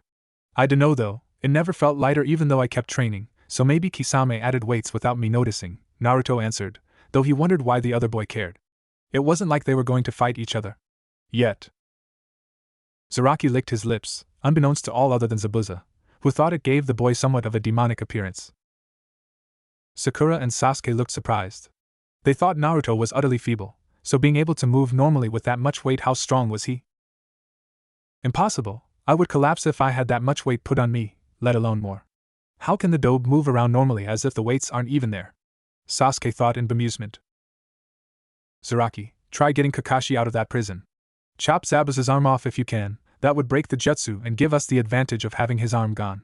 I'll hold off all the clones. Sakura and Sasuke watch over the client. Naruto took charge, giving out orders like a seasoned ninja that had gone on and led many missions in his time. Zabuza was honestly surprised. For a genin to walk around like nothing was going on while wearing that much weight. He hated to admit it, but for the first time, he was impressed with a brat of his age. Zaraki ran over to where Zabuza was holding his prisoner captive. Sasuke and Sakura stiffened in their position around Tazuna, and Naruto stood behind where Zaraki just ran past, covering his trail and making sure none of the clones went to intercept him. They would have to get through him first. The fight was on. Not waiting for the clones to attack him, seeing as he would be overwhelmed due to lesser numbers, he decided to charge. While his eyes and brain expected him to arrive fairly quickly at his target, he wasn't prepared to appear right next to them as if he had just teleported. He was ready to punch, but he was caught off guard by his own speed. His body had become so fast that his brain and his eyes couldn't keep up. He willed his arm to punch a clone 3 times within 2 seconds and ended up punching 8 times, completely demolishing the clone, but overbalancing due to excess force from the last punch that hit air. 1 clone down, 19 to go. The next clone he ran at wasn't as slow to react and swung his sword in a high, sideways arc, trying to cleave Naruto in half. Naruto dodged by bending backwards, but in the process, he bent back too far due not being used to moving so fast and hit his head on the floor. The sword was heavy, so the clone had to either swing back around in an attempt to use the momentum, or use all of his strength to pull the sword back. Thinking it more beneficial to keep it under control, he pulled the sword back with all his might. Seeing his chance, Naruto planted his arms on the floor, pushed up and kicked out at the clone that had just attacked him. He kicked straight through his watery head and up into the air behind him. 2 clones down, 18 to go. On the other front of the mini-war, Zaraki was having some problems. As the battle-loving maniac he was, he decided that having a fight with a virtually paralyzed Zabuza would be more fun. Rather than trying to free a quickly suffocating Kakashi, he attacked the hidden missing nin head-on, only to find that he was rather nimble with his large Zanbato, as he blocked every strike of his Nodachi with a slight flick of the wrist. Zabuza didn't try to attack the genin in any way, since he didn't have enough chakra to hold the water prison jutsu and make a clone, so he just resorted to defending while expending the least amount of chakra as possible. And while he was interested in the maniacally grinning Zaraki, the blonde behind him interested him more. Kakashi was pumping as much chakra as he could to his lungs, trying to make his air last as long as he possibly could. Naruto had gotten rid of the first 12 clones that he attacked, and he was already bruised, badly. None of these bruises were inflicted by Zabuza clones. All of them had come from him somehow managing to screw up his coordination badly enough to either hit himself, the ground, or some rather hard objects. He was starting to adjust to his new speed, his eyes getting better at monitoring things at higher speeds, his brain starting to process the information faster. His body started to respond more like he wanted to, though his technique was nowhere near what it was with his weights on. While his technique had been flawless with the weights, it was nose sloppy at best. Normally, his punches and kicks derived their destructive power from rotation of the hips, chest, and pivoting on either leg, but since he couldn't coordinate himself well enough to transfer weight from one part to another effectively, he resorted to using brute force from his arms and legs. The few times that he had tried to use rotation, he had either spun out of control, or badly misfired his punches and kicks. Sasuke and Sakura were looking on in scarcely restrained awe. Here was a boy of their own age, who they thought to be far inferior to them, fighting clones of a Jounin, the former commander of the assassination unit, no less. Sure, it had a tenth of the original strength, but that didn't mean it wasn't strong. He was running around and attacking so fast that he looked like he was using some kind of time-space ninjutsu, like the fourth Hokage. Thinking of the fourth Hokage, Naruto did look awfully similar to the deceased warrior. Nah, the dope couldn't be related to such a powerful man. No way, that Baka related to a Hokage? Laughable. Oh, how wrong and ignorant they were. They didn't understand one thing though. What was it with him and inflicting injuries on himself? Was he some kind of amo-masochist? Did he like the pain? So he hurt himself on purpose for the fun of it. Both Sasuke and Sakura cringed at the thought. Tazuna didn't have any idea what was going on. He was just glad that the blonde brat had decided to tag along when he did, otherwise he might as well have been dead right now. All Tazuna could see of Naruto was nothing. His eyes were far inferiorly trained than that of a ninja, so his eyesight couldn't even comprehend Naruto's movements.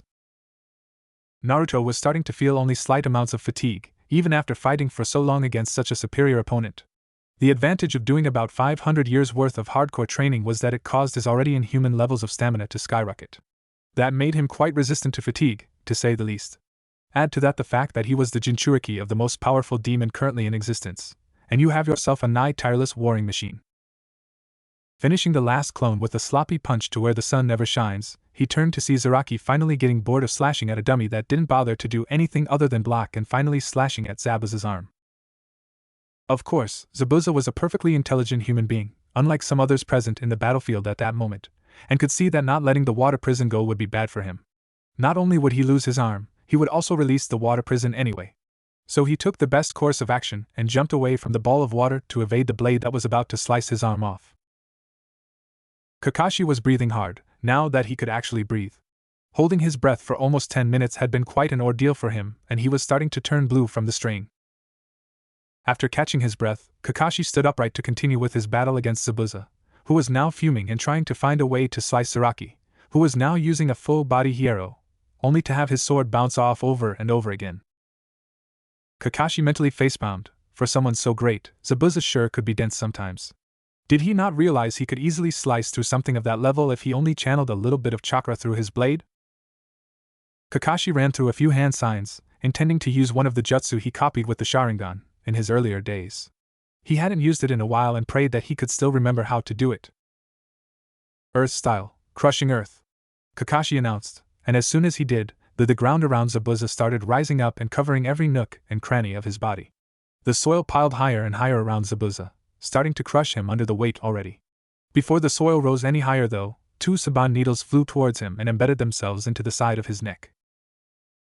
A hunter nin in a sky blue kimono with pink flower print appeared next to Zabuza, her face covered by a mask. Nodding in thanks to the leaf ninja, she quickly shunshined away. That's suspicious. Why didn't the hunter nin destroy the body on the spot like they are meant to? Whatever, I'm too tired right now, Kakashi though, replacing his hitai over his left eye and promptly falling unconscious due to chakra exhaustion. Zaraki sheathed his sword and returned to the side of his teammates. Sakura and Sasuke relaxed, but Naruto stayed on guard, replacing his weights and jacket, feeling the familiar pressing feeling take over his body as the weights restricted his movements again. Tazuna moved in and picked up the limp body of Kakashi. Since he was the client and not a ninja, he was the only person fit to carry Kakashi, as he would not be required to move at a moment's notice should a threat arise.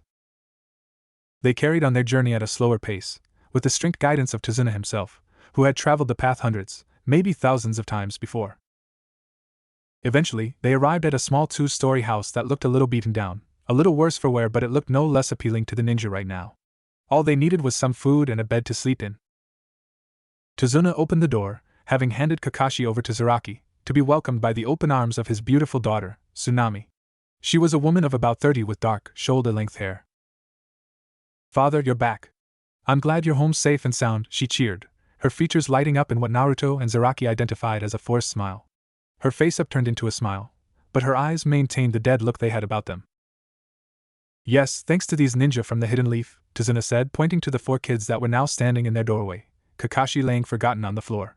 Sakura looked quite bashful, Sasuke looked like he did all the work himself, which was utterly preposterous, Zaraki looked bored and Naruto looked like he wanted to sleep.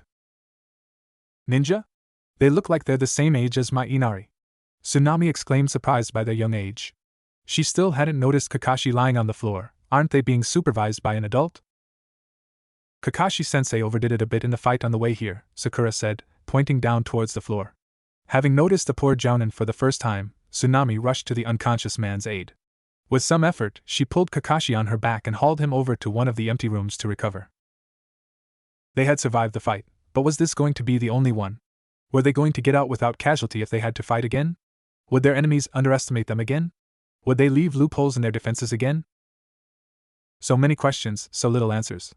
Such is the way of life. The next morning dawned bright and cheery, the complete opposite of how Kakashi was feeling. Kakashi's mood was quite gloomy, and while that wasn't unusual for the war veteran, it was unusual of him to be feeling that way because of something that transpired recently. It was usually him reminiscing about the past that got him all sad and sentimental. Kakashi was currently laying on his futon, unmoving. His body was currently stuck in place, almost as if he was getting rigor mortis, due to the overuse of the Sharingan. Honestly, he had been using the bloodline for years now, and even after all that practice he had in using the thing, he could never use it for a long time without serious repercussions. He was also thinking about that hunter Nin that took Zabuza away, and he couldn't help but feel that something was wrong in that situation. Years of living on the edge had given him a sixth sense. He could feel it on his skin when a situation was suspicious. If his instincts were anything to go by, then they were still in mortal peril. He was still trying to figure out a way to train Sasuke and Sakura up to a point where they could live for more than a few seconds if Zabuza came after them, and he still needed to fix Naruto's problem with not being able to control his movements, and Zaraki's lack of formal training. Kakashi sighed. This was going to be a long mission for the temporarily paralyzed jounin. It had been a few hours since Kakashi had woken up, and the residents of the entire house were now awake as well. Tsunami went about her business in the kitchens, preparing breakfast for Hilot. Tazuna got his things prepared. He wanted to go check up on the progress on the bridge now that he was back from collecting supplies in Konoha. Inari was still sitting in his room, moping about how depressing life was. The Genin were currently with Kakashi, discussing their current situation. "Say, Kakashi, did something strike you as weird about that hunter Nin that came to take Zabuza away?" Naruto asked. Kakashi had been pleasantly surprised to find that his sensei's son was far more mature and intelligent, not to mention stronger, than any of his files dictated. He was still ticked off about the boy not using honorifics or showing him any visible respect. Naruto was treating him as an equal. "Yes, there seemed to be something weird going on.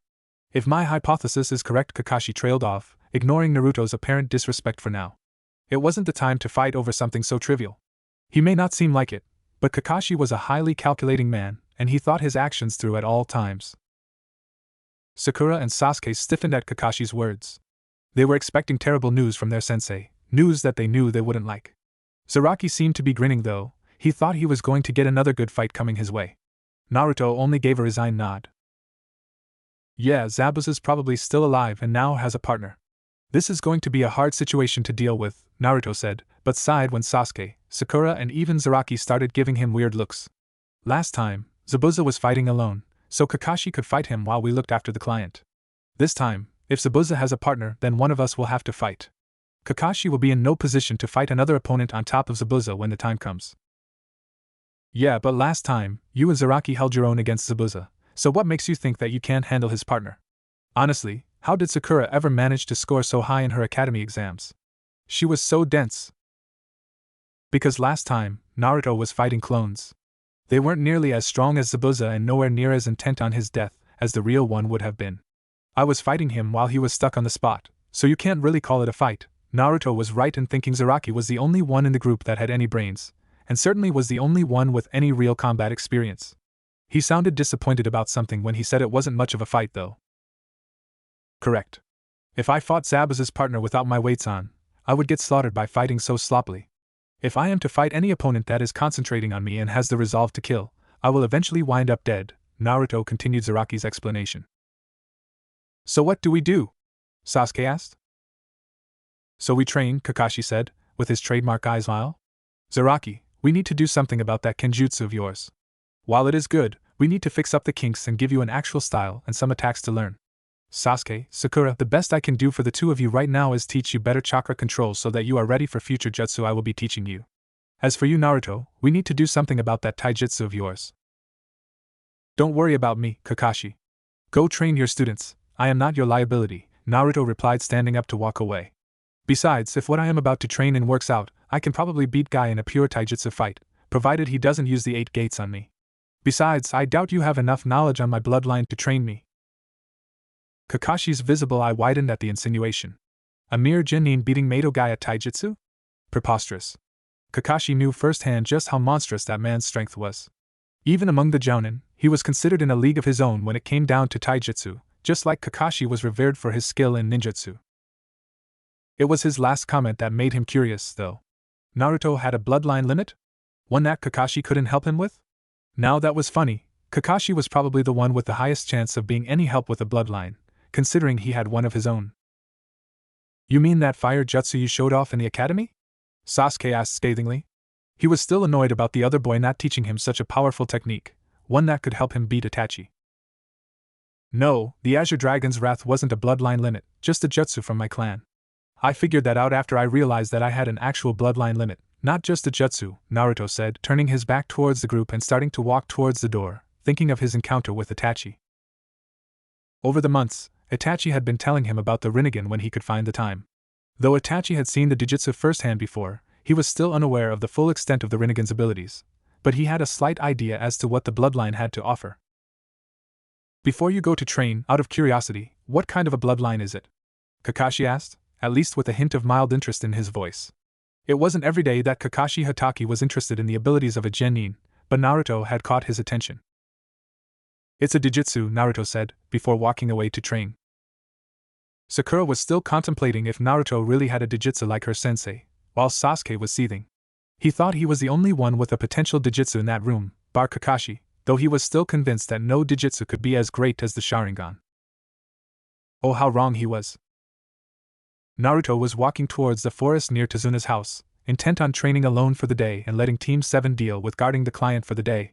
Since they had just fought the enemy, he doubted anyone particularly strong would be showing up anytime soon.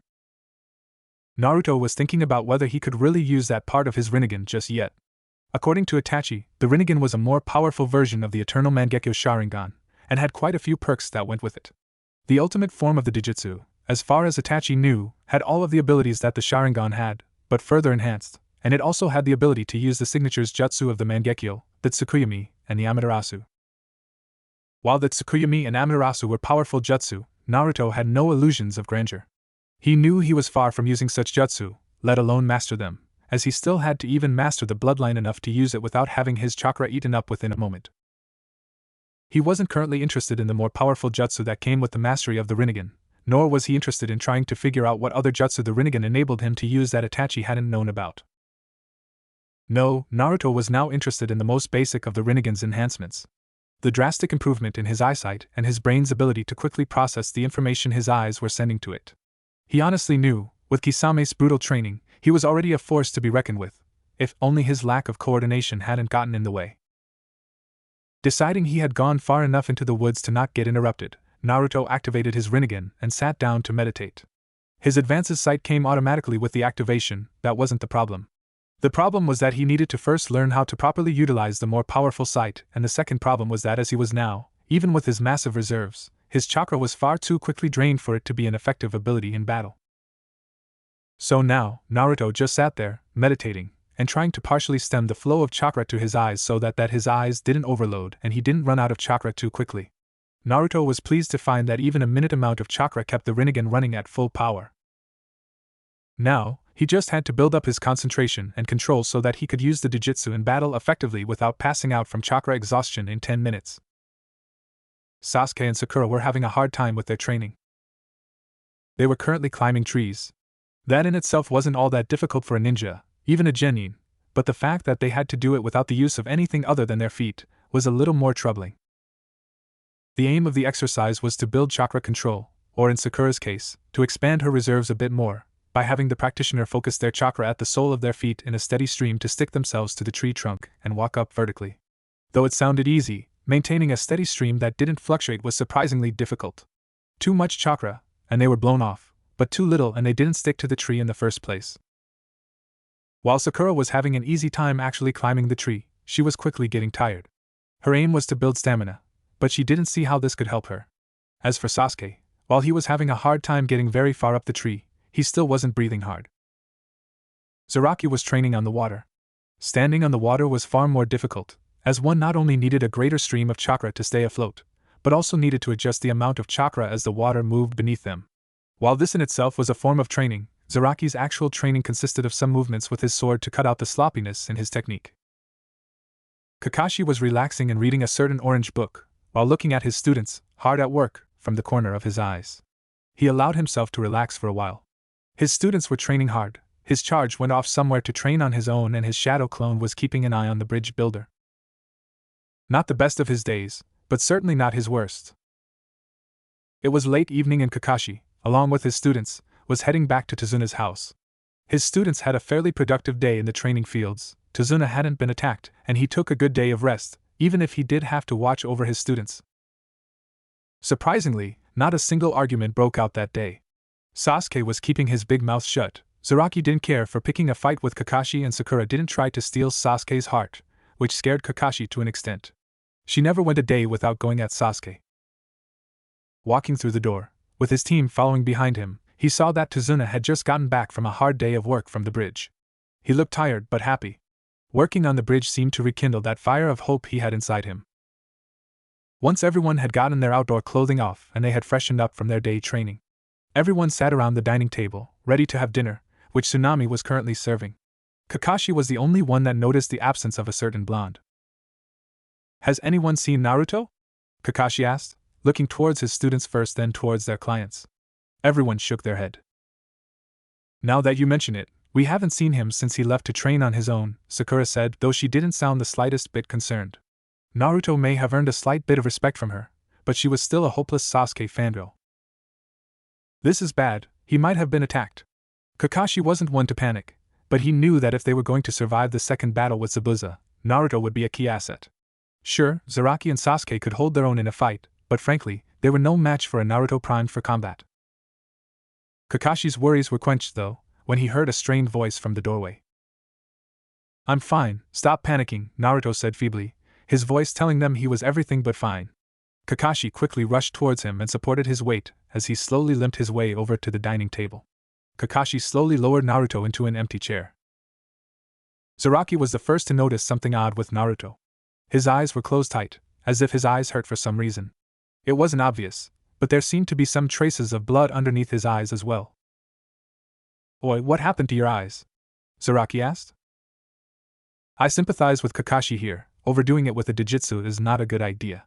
My eyes are so tired I can't open them, and I have never been so low on chakra in my entire life," Naruto replied scathingly, his eyes still screwed shut. "Naruto, are you sure your eyes are just tired, or is there some kind of other injuries?" Kakashi asked, concerned. He had just noticed the remnants of blood. "No, I am quite sure it's just tired. There was some damage to my ocular veins due to overflow of chakra near the beginning of the training, but that was fixed by my tenant," Naruto said cryptically, so that nobody other than the experienced jounin understood what he meant. Kakashi nodded, did a couple of hand signs and placed his hands over Naruto's eyes, his hands glowing green. "I am no expert healer, but I can provide some relief for tired eyes.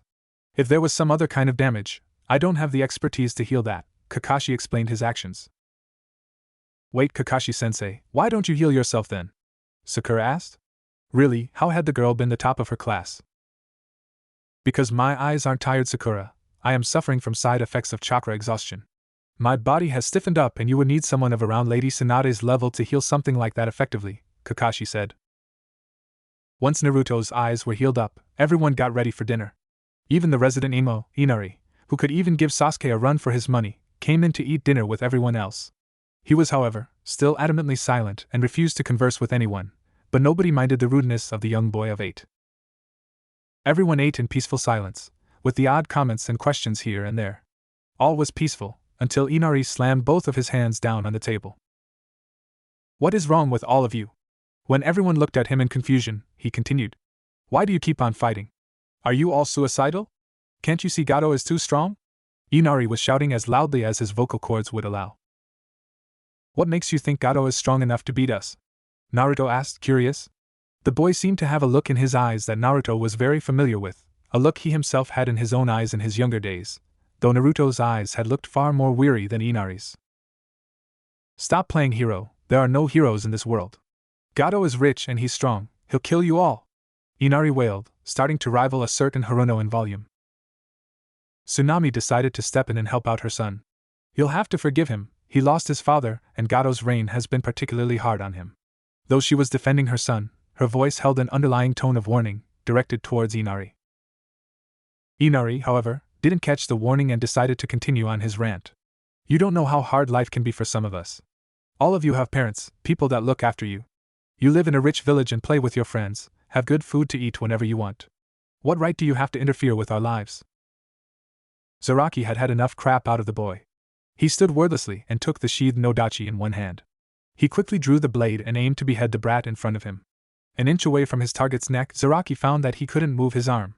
Looking at his forearm, he saw Naruto's hand holding it in place. "Why'd you stop me, Naruto?" Zaraki asked, only to receive a shake of the head from the blonde. With a grimace, he put his blade back into the sheath.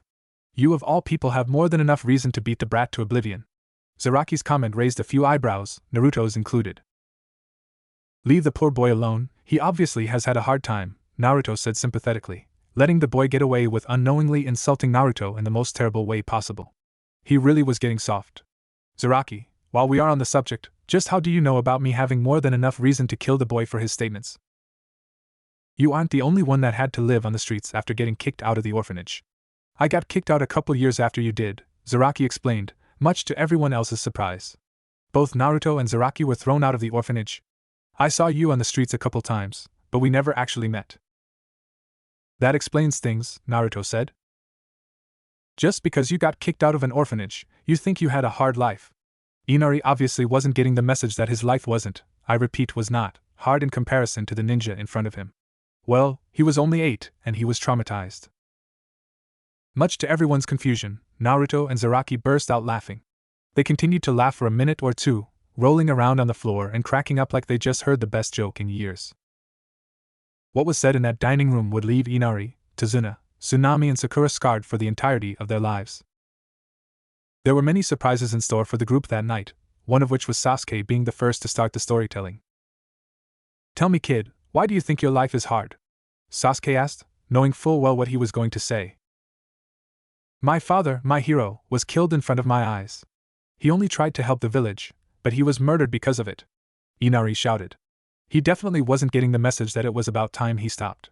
He ignored the warning looks of his mother and grandfather. "So you think your life has been hard just because your village is poor and that your father was killed in front of your eyes?" Sasuke asked for confirmation, and getting it in the form of a nod. "Think about this, did you have to watch your entire clan get murdered in front of your very eyes in a single night? Did you have to watch your parents get killed in front of your eyes, knowing you won't have anyone in the world anymore? Do you have to live with the knowledge that the killer of your clan was none other than your very own brother, the brother that you loved, trained with, competed with, the same brother that bandaged up your ankle and carried you on his back when you were injured? Did you have to watch your parents die over and over again for 3 days straight, until your mind broke from the strain? Do you live with the knowledge that the only reason for you to still be alive is to kill that very brother of yours?" "No? Well, I do," Sasuke shouted, his voice rising in crescendo from the start of his speech. Everyone with the exception of Zaraki, who didn't care for blood, gore or death anymore, Kakashi, who had seen wars, so he was no stranger to death or despair, and Naruto, who already knew more details about the Uchiha massacre than even Sasuke, was utterly shocked beyond words. Here was a boy barely 3 years older than Inari that had gone through the same thing Inari had, only multiplied 100-fold. "Did you have your best friend, the girl you loved, your father figure taken from you, one by one as if fate was playing a cruel game of shugi with your life? Do you still live with the knowledge you could have prevented those deaths if you only weren't so weak, or so arrogant?" Kakashi asked, eliciting a shake of the head from the young boy. Another man that knew true despair. Zaraki went next. "Did you kill to survive?" Did you ever get so hungry that you had to eat the raw flesh of those you killed? Zaraki asked. Some of those with weak stomachs, Tsunami, Sakura and Inari for example, looked green and ready to throw up. Sasuke and Kakashi looked sympathetic, while Naruto looked mildly interested. Did your parents try to kill you because they were afraid of your strength? Did you kill your own parents to stop them from trying to kill you? Inari was starting to get the point that he lived in heaven compared to these guys. Naruto sighed. I guess it's my turn, huh? I will warn you now, if you have a weak stomach, you want to leave the room now. If Zaraki's story didn't make you puke, mine will. Sakura and Tsunami needed no further warning, they promptly left the room. You tell me that your life is much harder than mine, right? You lost your father at a young age and you live in a poor village. You think that's a hard life? Inari was seriously starting to get scared. He was getting a taste of what life really could be for some people. He hated to imagine what it would be like to live a life far worse than his own. At the age of 5, I was kicked out of the orphanage. I lived on the streets, going from trash can to find enough food to live off of.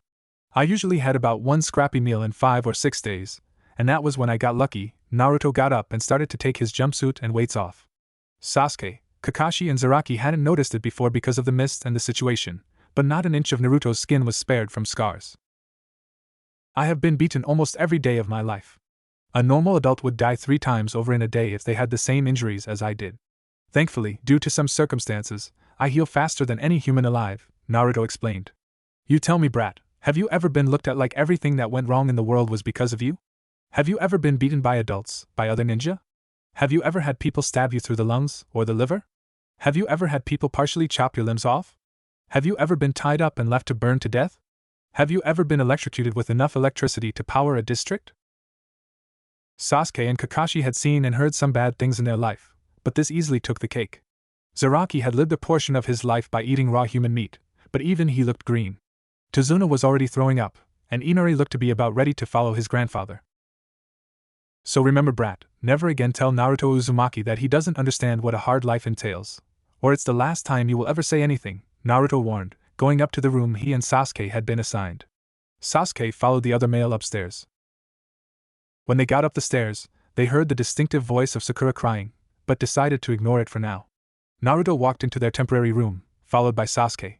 Naruto didn't know why, but he thought Kakashi had made a big mistake by putting him and Sasuke in the same room. Naruto, Sasuke started, referring for the first time in his life to Naruto by his given name, rather than some derogatory term. What you said downstairs, was it all true? Yeah, all of it, Naruto answered absent-mindedly, getting into his futon and lying down.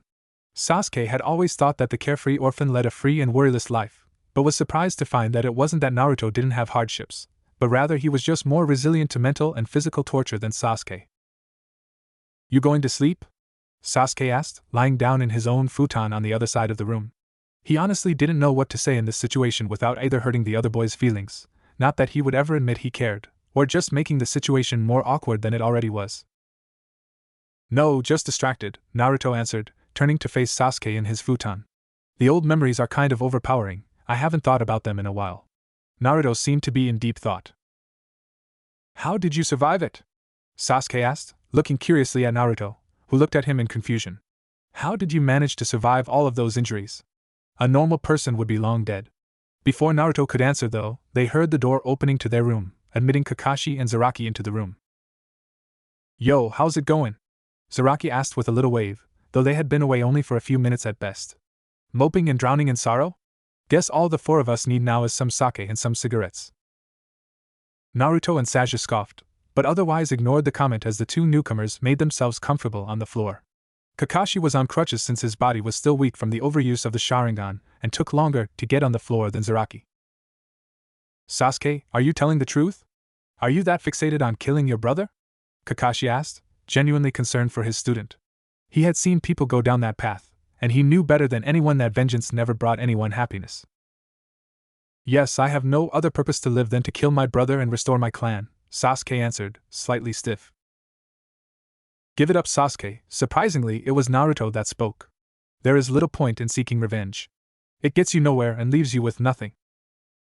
How would you know Naruto?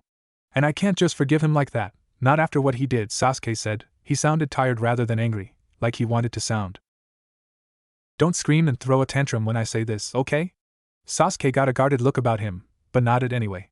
Zaraki and Kakashi were curious as to what the blonde could say that would rile the duck-butt-haired boy. What Itachi did wasn't wrong. He had a reason for doing it, and no matter how horrible his deeds sound, he picked the lesser of two evils. You don't know the full details of that night, so you shouldn't be so quick to judge. As expected, Sasuke almost jumped out of his futon to attack the blonde, but remembered his promise to not throw a tantrum. He reluctantly went back into his bed. Why? Tell me, what do you know about the Uchiha massacre? Naruto just shook his head. It isn't my story to tell. Then how am I ever going to find out about it? Sasuke asked, anguished by the prospect of never knowing the truth.